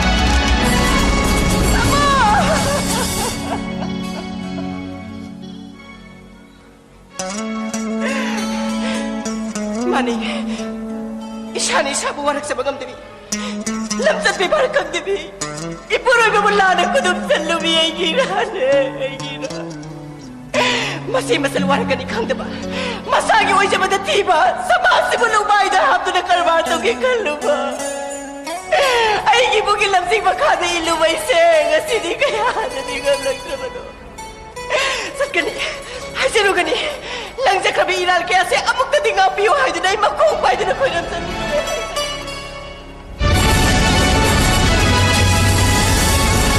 Ay! Huwag naman sapsap! Pwede yan! Pwede yan ang gawin sa mga karino ay bine! Biyan mo siya na magkibigin tayo magpuno mo na tuwang siya nilo na karang matamat siya. Pwede yan! Magkuhin ka na papabay siya mo itong siya. Tapa! Iyan mga asawa pulta na tuwayag na natin na Iyan mga ibansik sa mga magtagtalang simpa. Kirani! Ay nanang bigyan mga saralo ito na sanskaring Manila talag simpa. Naima! Ay no! Nanas na rin sa kayo na. Nakutukulong payo na satri kaya lamsing ka naman ang na. Mihal pa na payo ng tang payo mo pagsati, ay ma. Tao na tato. Tao na tato, ay ma. Ima, tayo bang dalaman kong nang may siyang ng aura ba? Nanaumang na maglak na mamisya kamay ko. Ay, ngaure, Ima. Nanawa ito mag-ibag kayo ka na. Nahigit na may tayo mo na sinarabat si Tamo pagtulong mo na ka na. Pagtumdar pa nga na rin. Pagi mo ang sinagkari mo na bisi. Ay, pagkali. Ay, ma. Tintalo na kita mo. Sat kami manayama to. Ay, kuhin mo na magtanong to na. Alam na rin ang magi na minawag iyalog sing maang kapatid. Natahi mo din ka na asada na yung gani. Nang nalay ko na sa itasa kiba. Ay, kuhin iskul gilay ko na sali malay rang saan mayam sa Kanara mo kong sumbi na kani. Ima, iyang mag-iroy mamikop na. Nanawiyay mo na sinarang matawdang ay isap sa harapang to.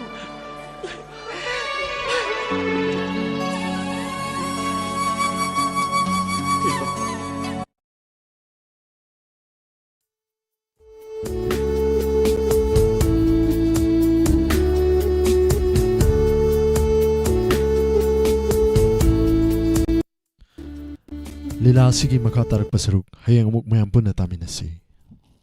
Thorom lantok tu na tahan jariba si megahertz 90.0 da sandok jariba. Wahong radio amadi Diamond TV gi thorom pareng singni.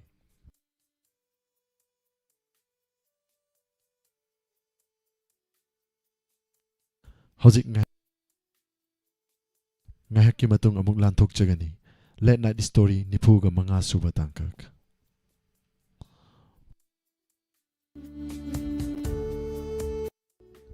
YouTube amadi Facebook ta leibiri bisingna mathangi page ta lakpiduna thoram saruk yabi.